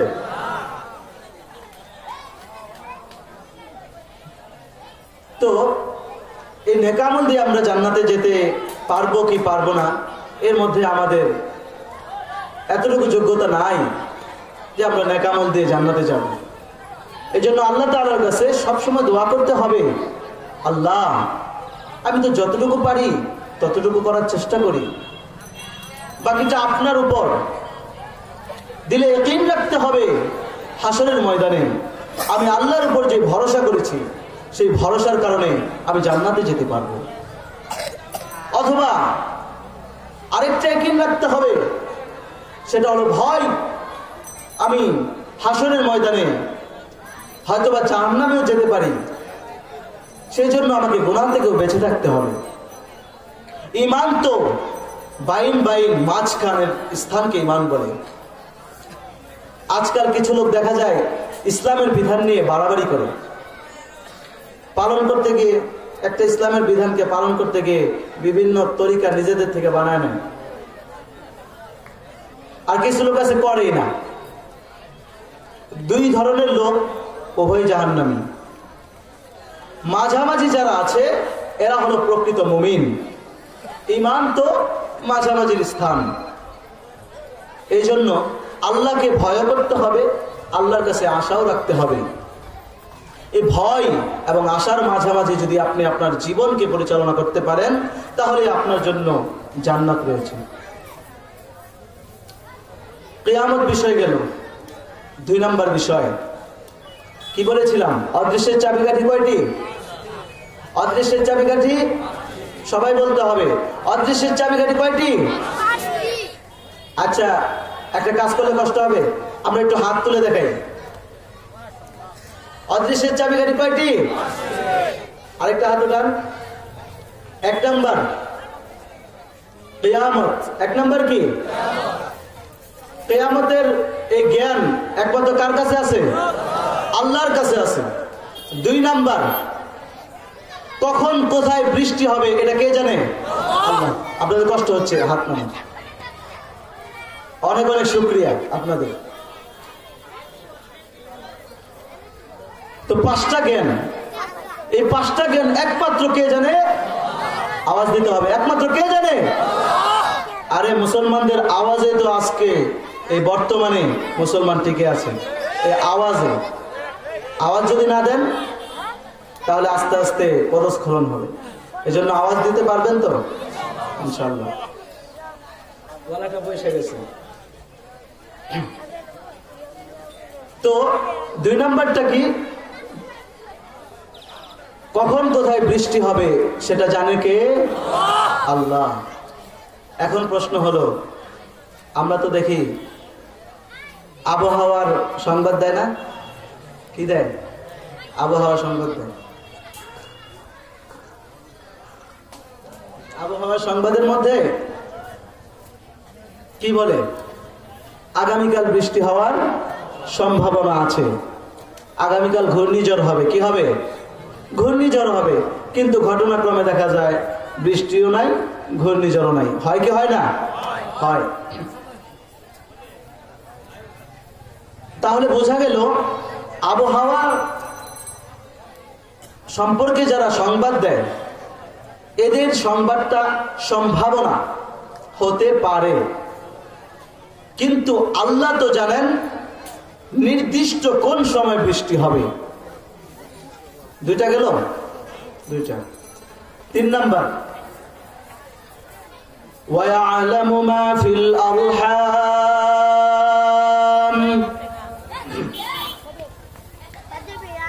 কোন মাতৃগর্ভে আল্লাহ তাআলা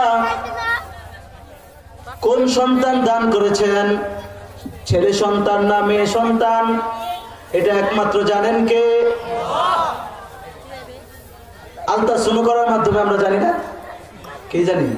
ছেলে না মেয়ে তো জানতে পারি। এটার জবাব কি?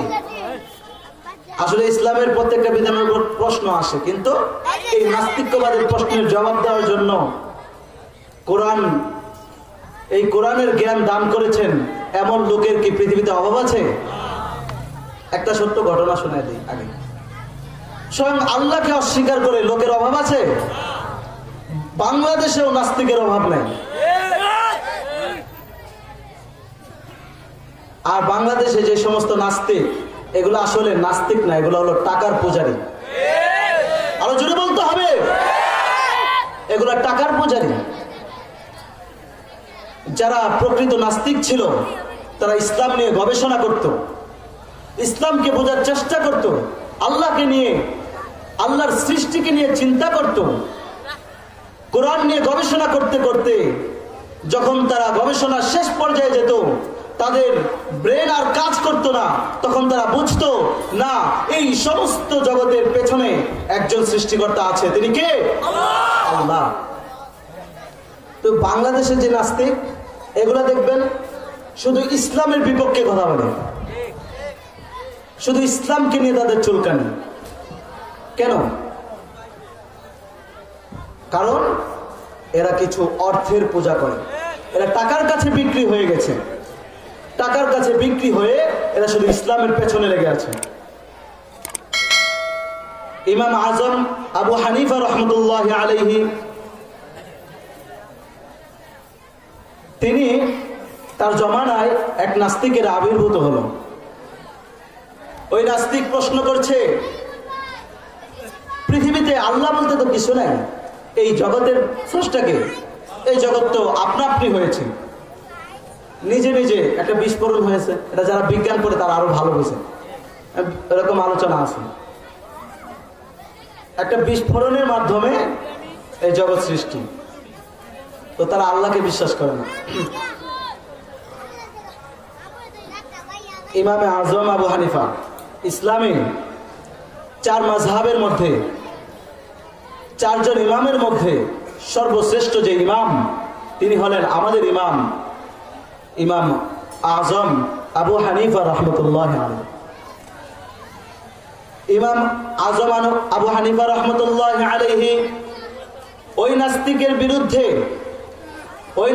বিরুদ্ধে হুঙ্কার দিলেন, ও নাস্তিক, তুমি আসো, আমার সাথে মজমা করো, একটি জলসা তৈরি হোক, সেই জলসার মধ্যে আমি আল্লাহকে প্রমাণ করব, আর তুমি আল্লাহ নাই এটা প্রমাণ করবে। নাস্তিক বলতেছে, তুমি যদি আল্লাহ প্রমাণ করতে পারো, আমি তোমার আল্লাহকে মেনে নিব, ইসলামকে মেনে নিব এবং ইসলাম অনুযায়ী জীবন যাপন করব। আর যদি তুমি না পারো, আবু হানিফা রহমতুল্লাহ আলাইহি বলতেছেন, আমি যদি আমার আল্লাহকে প্রমাণ করতে না পারি, তাহলে আমি এই ইসলাম ছেড়ে, আল্লাহকে ছেড়ে তোমার দলে অন্তর্ভুক্ত হয়ে যাব। এত কঠিন এক বহসের মধ্যে 2 জন উপনীত, এক বিরাট বিশাল মাঠ। এই মাঠের মধ্যে আয়োজন করা হলো, ঘোষণা করা হলো, অমুক তারিখে ইমাম আবু হানিফা এবং নাস্তিকের মধ্যে বহস হবে, আলোচনা হবে। ইমাম আবু হানিফা রহমতুল্লাহ আলাইহি যদি আল্লাহকে প্রমাণ করতে পারেন, তাহলে এই নাস্তিক ইসলাম গ্রহণ করবে, অন্যথায় ইমাম আবু হানিফা নাস্তিকের দলে অন্তর্ভুক্ত হবে। এখন দেখেন ওনার শরীয়তের যে দলিল কোরআন হাদিস এগুলোর প্রয়োজন হয় না, অনেক মেধাবী ছিলেন তিনি। মজমার আয়োজন করা হয়েছে, নাস্তিক এসে উপস্থিত, মাঠ ভরা মানুষ, কিন্তু ইমাম আবু হানিফা নাই। এটা কিসের প্রকাশ? মনে হয় যেন ইমাম আবু হানিফা হার মানছে, এমন না? অনেকক্ষণ, আধা ঘন্টা 1 ঘন্টা নাই, ইমাম আবু হানিফা রহমতুল্লাহ আলাইহির কোনো খবর নাই। অনেকক্ষণ যাওয়ার পর ইমাম আবু হানিফা মাঠে উপস্থিত। নাস্তিক তো ভেবে বসছে, এতক্ষণ পরে আসার সময় হলো আপনার? আপনি তো দেখছি দুর্বল, আপনি হেরে গেছেন, আপনার পরাজয় হয়ে গেছে, আপনি আপনার আল্লাহকে প্রমাণ করতে পারবেন না, এই জন্য আপনি দেরি করে আসছেন। বুঝবেন, আপনাকে যদি কখনো যদি কোনো নাস্তিকের সম্মুখীন হন আপনারা এই জবাবটা দিয়ে দিবেন। ইমাম আবু হানিফা রাহমাতুল্লাহি আলাইহি বলেন, ও নাস্তিক, তুমি রাগ হইও না, আমার এখানে আসা এবং দেরি হওয়ার যে কারণ সেটা তো আগে শোনো। সেই কারণটা কি? সেই কারণটা হলো, আমি যখন বাড়ি থেকে রওনা হয়েছি এই মজমায় আসার জন্য, যখন বাড়ি থেকে রওনা হয়েছি, মাঝখানে একটা নদী আছে, নদী, ওই নদীটা পার হওয়ার জন্য কোনো নৌকা নাই। প্রতিদিন নৌকা থাকে, মাঝিও থাকে, আজকে কোনো নৌকাও নাই, মাঝিও নাই। এখন আমি পার হবো কেমনে? আমি ওখানে দাঁড়াইছিলাম, অনেকক্ষণ দাঁড়াইছিলাম। হঠাৎ দেখি একটা গাছ, আমনামনি কেউ নাই, হঠাৎ একটা গাছ নিজে নিজে কেটে তক্তা হয়ে, নৌকা হয়ে পানিতে উপস্থিত। আশ্চর্য ব্যাপার, এটাকে মানুষের মেধায় কাজ করে? এটা সম্ভব? আপনারা কি বলেন এটা সম্ভব? সম্ভব না। নিজে নিজে গাছ কেটে গেল, নিজে নিজে নৌকা হয়ে গেল। এরপর আবু হানিফা রহমতুল্লাহ আলাইহি ওই নৌকায় ভেসে আসলেন। এটা বলতেছে নাস্তিক তো এবার খেপছে, মিয়া এটা কোনো কথা বললা? গাছ আবার নিজে নিজে কেটে নৌকা হয় কিভাবে? নৌকার কারিগর ছাড়া কি নৌকা হয়? খেয়াল করবেন, নৌকার কারিগর ছাড়া কি নৌকা হয়? নৌকা হয় না। তাহলে এটা কিভাবে সম্ভব? তখন আবু হানিফা রহমতুল্লাহ আলাইহি তার চোখে আঙ্গুল দিয়ে বলে, ও নাস্তিক, যদি একটা নৌকা নিজে নিজে না হতে পারে, এই সমস্ত ভূমণ্ডল, এত বড় জগৎ কিভাবে নিজে নিজে হবে? সুবহানাল্লাহ বলবেন না? জবাব পেয়ে গেছে নাস্তিক। আর একটা নৌকা যদি নিজে নিজে না হতে পারে, এত বড় জগৎ সৃষ্টিকর্তা ছাড়া হবে? মাঝখানে আসলো, ঘটনাটা বললাম। নাস্তিক চুপ, শেষ। তো আলোচনা কি ছিল? মাতৃগর্ভে, মায়ের গর্ভে ছেলে হবে না মেয়ে হবে, এটা জানেন কে? আল্লাহ। এখন আলতাসন করে যে আমরা জানি, এটা কিভাবে? তাহলে তো আল্লাহর এই যে বাণী এটা মিথ্যা হয়ে যায়। আলতাসন করে তো আমরা জানতে পারি ছেলে না মেয়ে। আলতাসন করে তোমরা কখন জানতে পারো? আল্লাহ তাআলা পুরো একটা আকৃতি, ছেলে বা মেয়ের আকৃতি গঠন করে যখন পরিপূর্ণ করে দেয়, তখন তুমি জানতে পারো এটা ছেলে না মেয়ে। কিন্তু যেই 1 ফোঁটা নাপাক পানি থেকে আল্লাহ তাআলা তোমাকে আমাকে সৃষ্টি করলেন, সেই নাপাক পানি থেকে ছেলে হবে না মেয়ে হবে, এটা জানেন কে? জোরে বলতে হবে, কে জানেন? ওই নাপাক পানি থেকে কি হবে এটা আমরা জানি? জানি না। প্রশ্নের জবাব হয়ে গেল। তাহলে কয়টা গেল? 3টা। কয়টা গেল? মুখস্থ করতে হবে। এই 1 ঘন্টা 1.5 ঘন্টার পরে জানি না কেমন লাগছে আপনাদের কাছে। কিন্তু আপনাদের কাছে আমি যেন কিছু পৌঁছাতে পারি এবং সেটা যেন আপনাদের মাঝে থাকে, আপনারা ভুলে না যান, আমি সেই চেষ্টাটা করছি। বিষয় কয়টা? পাঁচটার মধ্যে কয়টা বললাম? 3টা। 1 নাম্বার কিয়ামত। 1 নাম্বার কি? সবাই বলতে হবে নাহলে ভুলে যাব। 1 নাম্বার কি? 2 নাম্বার বৃষ্টি। 3 নাম্বার মাতৃগর্ভে সন্তান। 3টা মনে আছে? সবার বলতে হবে, মুখস্থ করতে হবে। সবাই কষ্ট করে, মাফ করবেন, কোনো কষ্ট নেবেন না। হাতটা আবার তুলি, তাহলে আমাদের দিলটা একটু এদিকে ঝুঁকবে। বিষয় কয়টি? অদৃশ্যের মূল বিষয় কয়টি? 1 নাম্বার কিয়ামত। সবাই বলেন 1 নাম্বার। 1 নাম্বার 2 নাম্বার বৃষ্টি। 2 নাম্বার কি? 1 number 2 number 1 number 2 number 3 number মাতৃগর্ভে সন্তান। 3 নাম্বার কি? 3টা মুখস্থ হয়েছে। 1 নাম্বার কিয়ামত, 2 নাম্বার বৃষ্টি, সংক্ষেপে 3 নাম্বার মাতৃগর্ভে সন্তান। এই জ্ঞান একমাত্র কার আছে? আল্লাহ। 4 নাম্বার ওয়ামা তাদরি নাফসুম মাযা তাকসিবু গাদা। বান্দা কখন কোথায় কি রিজিক পাবে, কি খাবে, সেটা একমাত্র জানেন কে? জোরে বলতে হবে, কে জানেন? প্লেট নিয়ে খানা খাইতে বসছি, প্লেট নিয়ে খানা খাইতে বসলাম, হঠাৎ ফোন আসে যে বাড়িতে একটা সমস্যা হয়েছে, অমুক মারা গেছে, এখনই আসতে হবে। তো এই যে সংবাদটা শোনার পর লোকটা প্লেটটা রেখেই চলে গেল বাড়িতে। তার খানা হলো, কিন্তু তার তো ইচ্ছা ছিল তার খানাটা এখনই খাবে।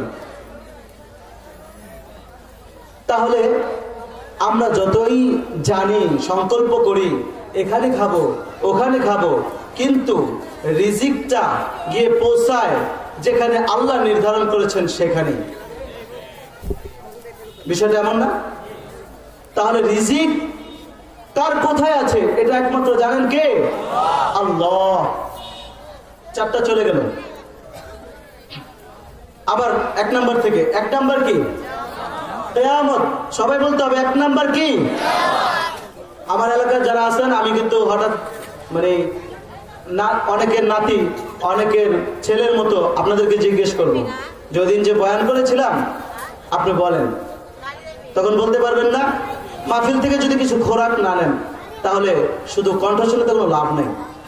এই জন্য 1 নাম্বার কি? কিয়ামত। 2 নাম্বার বৃষ্টি। 3 নাম্বার মাতৃগর্ভে সন্তান। 4 নাম্বার রিজিক। 4 নাম্বার কি? রিজিক। সবার মুখস্থ হয়েছে? 1 নাম্বার কিয়ামত। সবাই বলেন 1 নাম্বার কিয়ামত, 2 নাম্বার বৃষ্টি, 3 নাম্বার মাতৃগর্ভে সন্তান, 4 নাম্বার রিজিক। 5 নাম্বারটা আসেন। ওয়ামা তাদরি নাফসুম বিআইয়ি আরদিন তামুত। ওয়ামা তাদরি নাফসুম বিআইয়ি আরদিন তামুত।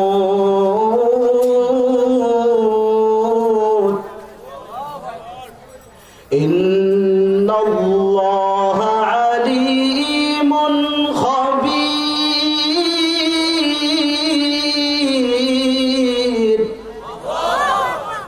5 নাম্বার, কে কখন কোথায় মৃত্যুবরণ করবে সেটা জানেন কে? বিশ্বাস করেন? পৃথিবীতে যত ধরনের নাস্তিক আছে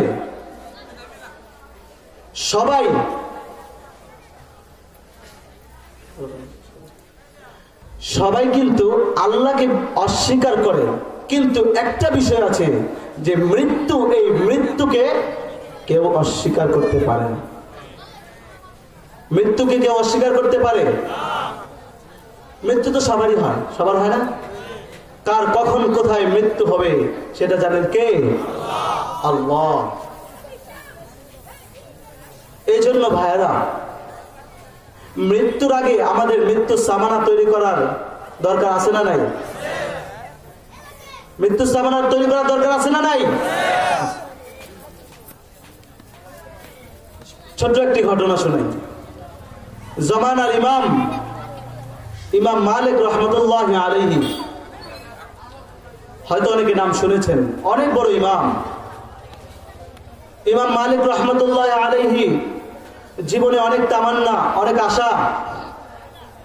তিনি মদিনাতে ইন্তেকাল করবেন। কোথায় ইন্তেকাল করবেন? মদিনায়। কেন?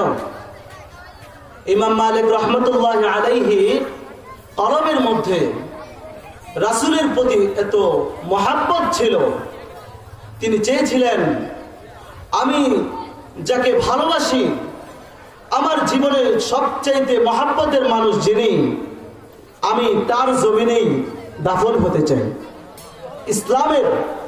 ইসলামের সুন্দর একটি নিয়ম হলো যে যেখানে মরবে, যেখানে ইন্তেকাল করবে, তাকে সেখানেই দাফন দেওয়া। এই জন্য জমানার ইমাম মালিক রহমতুল্লাহ আলাইহি জীবনের অনেক বড় একটা তামান্না ছিল, তিনি মদিনাতে ইন্তেকাল করবেন। এখন যার কারণে হয়েছিল কি, ইমাম মালিক রহমতুল্লাহ আলাইহি অনেক ধনী ছিলেন, অনেক বড় ধনী ছিলেন। ধনী হওয়ার কারণে যারা ধনী তাদের তো হজ ফরজ। এই একটা তামান্না, আমি মদিনাতে ইন্তেকাল করতে চাই, আমার পেয়ারে হাবিবের জমিনে আমি দাফন হতে চাই, এই একটা তামান্নার কারণে তিনি জীবনে মাত্র একবার হজ করেছেন। একবার হজ করলেই ফরজ আদায় হয়ে যায়। এই ফরজ আদায় করার জন্য তিনি মাত্র একবার হজ করেছেন। কয়বার? একবার। অথচ তিনি অনেক সম্পদের মালিক ছিলেন। মনে অনেক আশা মদিনাতে ইন্তেকাল করবে। এখন যদি সে হজ করতে যায় আর মক্কাতে যদি তার ইন্তেকাল হয়ে যায়, তাহলে তার জীবনের আশা তো পূরণ হলো না। এই জন্য তিনি ইস্তেখারা করছিলেন। ইস্তেখারা করার পর রাতে যখন ঘুমাইছেন, তারা তো রাসূলের প্রেমিক। কার প্রেমিক? রাসূলের প্রেমিক। রাসূলের প্রেমিক হওয়ার কারণে রাতে যখন রাসূলকে ধ্যান করে, রাসূলকে মনে মনে ভেবে ঘুমাইছেন, ঘুমানোর মধ্যে আল্লাহ রাসূল সাল্লাল্লাহু আলাইহি ওয়াসাল্লাম তাকে স্বপ্ন দেখাইছেন, হে জমানার ইমাম মালিক, আমি তোমাকে স্পষ্ট কিছু বলবো না। আল্লাহ রাসূল সাল্লাল্লাহু আলাইহি ওয়াসাল্লাম ইমাম মালিক রহমতুল্লাহ আলাইহিকে 5টা আঙ্গুল দেখায়া চলে গেছেন। কয়টা আঙ্গুল? আমাদের আলোচনার মূল বিষয়, কয়টা আঙ্গুল দেখাইছেন? আল্লাহ রাসূল সাল্লাল্লাহু আলাইহি ওয়াসাল্লাম স্বপ্নের মধ্যে 5টা আঙ্গুল দেখায়া চলে গেছেন। ইমাম মালিক রহমতুল্লাহ আলাইহি পেরেশান। আল্লাহ রাসূল 5 আঙ্গুল দ্বারা কি বুঝাইলেন? 5 মিনিট বাঁচবো, 5 দিন বাঁচবো, 5 সপ্তাহ, 5 মাস, 5 বছর। 5 বছর হলে তো হজ করার সুযোগ আছে, একবার হজ করে আসি। আর যদি 5 মাস বাসি তাহলেও সুযোগ আছে। এখন যদি 5 দিন হয়, তখন তো আমার কোনো সুযোগ নাই। ইমাম মালিক রহমতুল্লাহ আলাইহি এই স্বপ্নের ব্যাখ্যা জানার জন্য তৎকালীন জামানার সবচেয়ে বড় ইমাম, সবচেয়ে বড় স্বপ্নের ব্যাখ্যাকার ইবনে সিরিন রহমতুল্লাহ আলাইহির দরবারে তার খাদেমকে পাঠাইছেন। খাদেমকে বলে দিয়েছেন, তুমি ইবনে সিরিনের কাছে যাবা, ইবনে সিরিনের কাছে গিয়ে আমার স্বপ্নের কথা বলবা, আমার নাম বলবা না। নাম বলতে নিষেধ করছেন। এটাও বড়দের একটা সিফত। যাই হোক, ওদিকে আলোচনা গেলে অনেক দীর্ঘ হয়ে যাবে। তো ইমাম মালিক রহমতুল্লাহ আলাইহি খাদেমকে পাঠাইছেন। খাদেম তুমি ইবনে সিরিনের কাছে গিয়ে শুধু আমার স্বপ্নের কথাটা বলবা, স্বপ্ন কে দেখেছে সেটা বলার দরকার নাই। খাদেম গিয়ে ইবনে সিরিনের কাছে স্বপ্নের কথা বললেন। ইবনে সিরিন রাহমাতুল্লাহি আলাইহি বলেন, স্বপ্ন কে দেখেছে সেটা আগে বলতে হবে, না হলে স্বপ্নের ব্যাখ্যা বলা যাবে না। স্বপ্ন কে দেখেছে সেটা আগে বলতে হবে, না হলে স্বপ্নের ব্যাখ্যা বলা যাবে না। তবে আমি তোমাকে এটাও জানাই দিই, এরকম স্বপ্ন বর্তমান জমানার ইমাম মালিক ছাড়া আর কেউ দেখতে পারে না। আল্লাহু আকবার। এত বড় স্বপ্ন রাসূল আয়েশা দেখা দিবে, 5টা আঙ্গুল দেখাইছেন, এমন স্বপ্ন বর্তমান জমানার ইমাম মালিক ছাড়া কেউ দেখতে পারে না। কিন্তু মালিকের তো অনুমতি নাই, খাদেম যে মালিকের নাম বলবে সেই অনুমতি নাই। এই জন্য খাদেম আবার সফর করে মালিকের কাছে গেল। মালিক তখন বলল, ঠিক আছে যাও, যেহেতু ইবনে সিরিন জেনেই ফেলেছে এই স্বপ্ন আমি ছাড়া কেউ আর দেখতে পারে না, তুমি যাও, গিয়ে ওই স্বপ্নের ব্যাখ্যা জিজ্ঞেস করো। খাদেম আবার ইবনে সিরিনের কাছে গেল। ইবনে সিরিনের কাছে যাওয়ার পর সেই স্বপ্নের ব্যাখ্যা জিজ্ঞেস করলো। ইবনে সিরিন রাহমাতুল্লাহি আলাইহি সেই স্বপ্নের ব্যাখ্যার ইঙ্গিত করলেন আল্লাহ তাআলার এই আয়াতের দিকে, যে আয়াত নিয়ে তখন আমরা আলোচনা করলাম। ইন্নাল্লাহা ইনদাহু ইলমুস সাআহ ওয়া ইউনাজ্জিলুল গায়থা ওয়া ইয়া'লামু মা ফিল আরহাম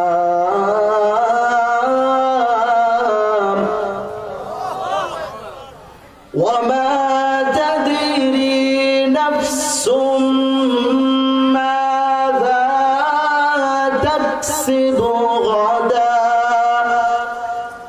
وما تدري نفس بأي أرض تموت।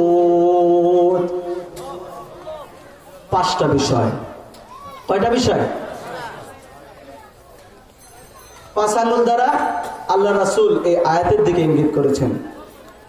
ইমাম মালিক, তুমি মৃত্যুবরণ করবা কখন সেটা জানতে চাও, অথচ আল্লাহ তাআলা তো কোরআনুল কারীমের মধ্যে আগেই জানাই দিয়েছেন, ওয়ামা তাদরি নাফসুম মাযা তাকসিবু গাদা ওয়ামা তাদরি নাফসুম বিআইয়ি আরদিন তামুত। কে কখন মৃত্যুবরণ করবে এটা একমাত্র জানেন কে? আল্লাহ।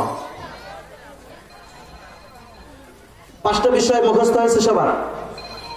5টা বিষয়। 1 নাম্বার কিয়ামত। 1 নাম্বার কি? 2 নাম্বার 3 নাম্বার মাতৃগর্ভে 3 নাম্বার মাতৃগর্ভে সন্তান। 4 নাম্বার রিজিক। 5 নাম্বার মৃত্যু। আবার সবাই হাত তুলি। 1 নাম্বার কিয়ামত। সবাই বলেন 1 নাম্বার কিয়ামত। 2 নাম্বার বৃষ্টি। 3 নাম্বার মাতৃগর্ভে সন্তান। 4 নাম্বার রিজিক। 5 নাম্বার মৃত্যু। 5টা বিষয় মনে থাকবে। আরেকটা কি মুখস্থ হয়েছিল আমরা? জান্নাতে যাওয়ার জন্য শর্ত কয়টি? 2টা।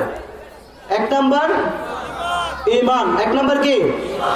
2 নাম্বার নেক আমল। 1 নাম্বার কি? ঈমান। 2 নাম্বার নেক আমল। জান্নাতে যাওয়ার জন্য 2টা শর্ত। এই 2টা শর্ত কি পালন করতে পারবেন না? আর 5টা বিষয় অদৃশ্যের জ্ঞান। এই অদৃশ্যের চাবিকাঠি 5টি। কয়টি?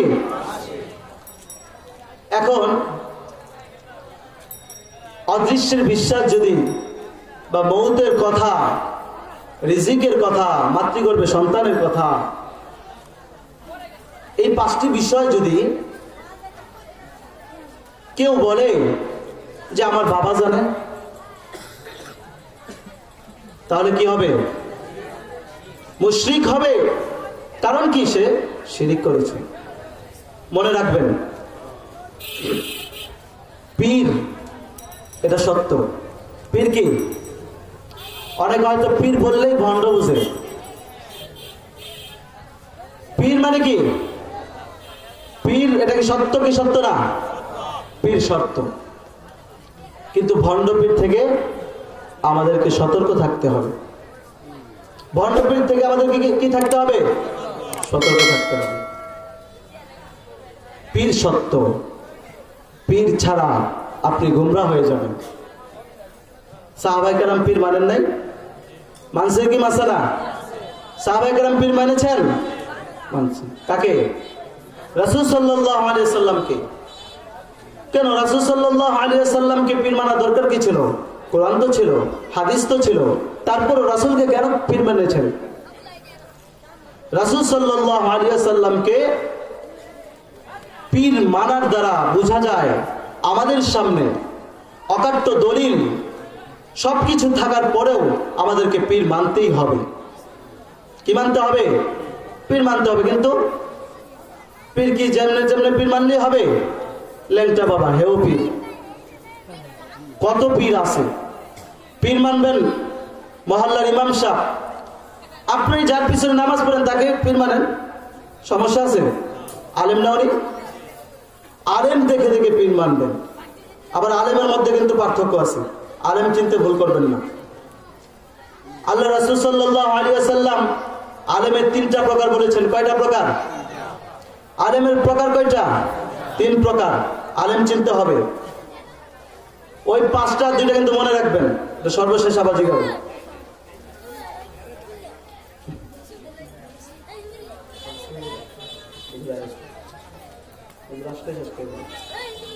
আচ্ছা, তাহলে কি আলোচনা করছিলাম? পীর নেই, আলেম। আলেম আলেমের প্রকার কয়টা? 3টা। তো এই 3 প্রকার আলেমের মধ্যে কারা সঠিক আর কারা বেঠিক এটা আমাদের চেনা দরকার না? এটাও মুখস্থ করেন। আলেমের 1 নাম্বার প্রকার উলামায়ে দেউলিয়া। উলামায়ে রাষ্ট্রীয় আলেম। তো বাংলা কি? রাষ্ট্রীয় আলেম। 1 নাম্বার রাষ্ট্রীয় আলেম। মুখস্থ করতেছেন? 1 নাম্বার কি আলেম? রাষ্ট্রীয় আলেম। রাষ্ট্রীয় আলেম কোনটা? দেশের পরিস্থিতি যে দেখে তার জবান দিয়ে আল্লাহর তাওয়াক্কুল ছাড়া রাষ্ট্রের প্রতি লক্ষ্য রেখে মানুষের মন জয় করার জন্য সে মন গড়া ফতোয়া দেয়, এটা হলো রাষ্ট্রীয় আলেম। বহুত আছে আমাদের বর্তমান জমানায়। 2 নাম্বার উলামায়ে উম্মত। উলামায়ে উম্মত কোনটা? উলামায়ে উম্মত হলো মানুষ যেদিকে ঝুঁকে সেদিকেই ফতোয়া। খেয়াল করেন, মানুষ যেদিকে ঝুঁকে সেদিকেই ফতোয়া দেয়। এর সহজ একটা উদাহরণ দেই। মানুষ মারা গেলে আমরা 40 পালন করি না?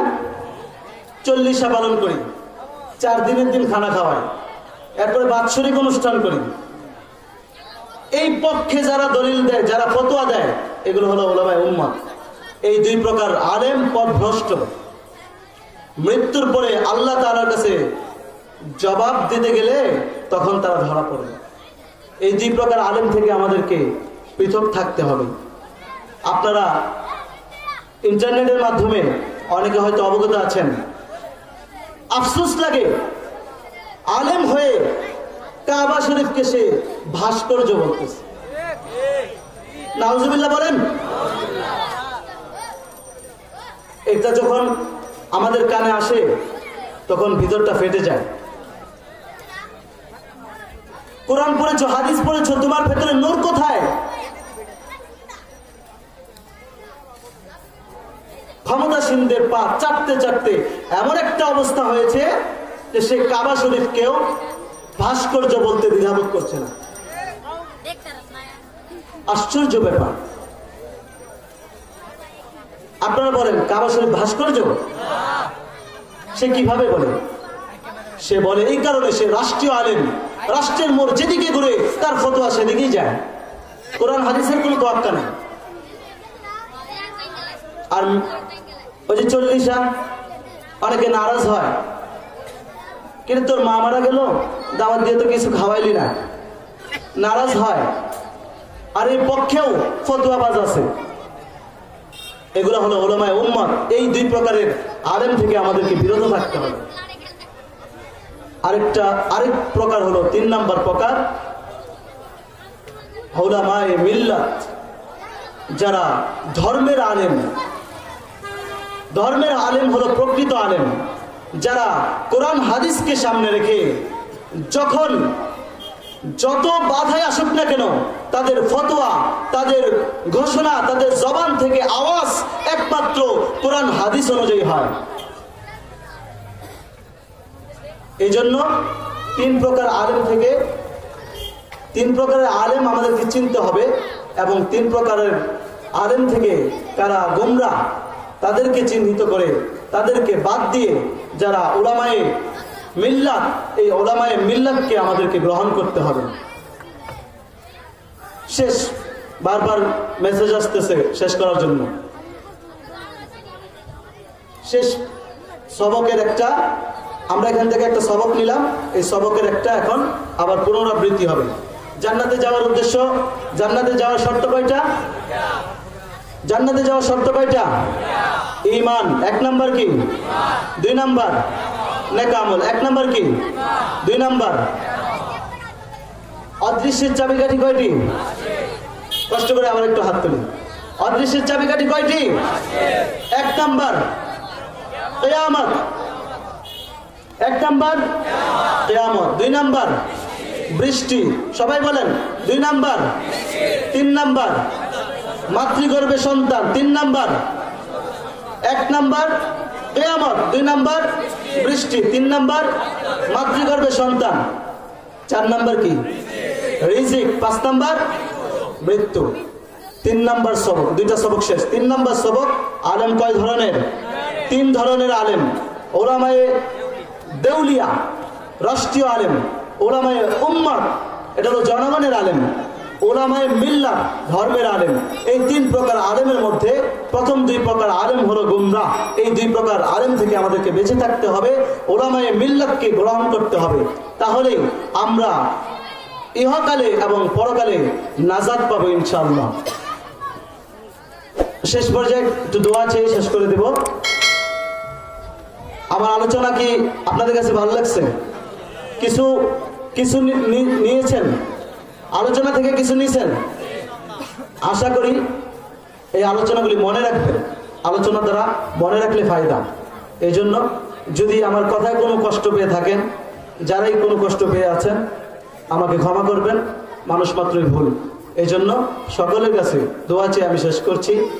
আসসালামু আলাইকুম ওয়া রাহমাতুল্লাহি ওয়া বারাকাতুহু।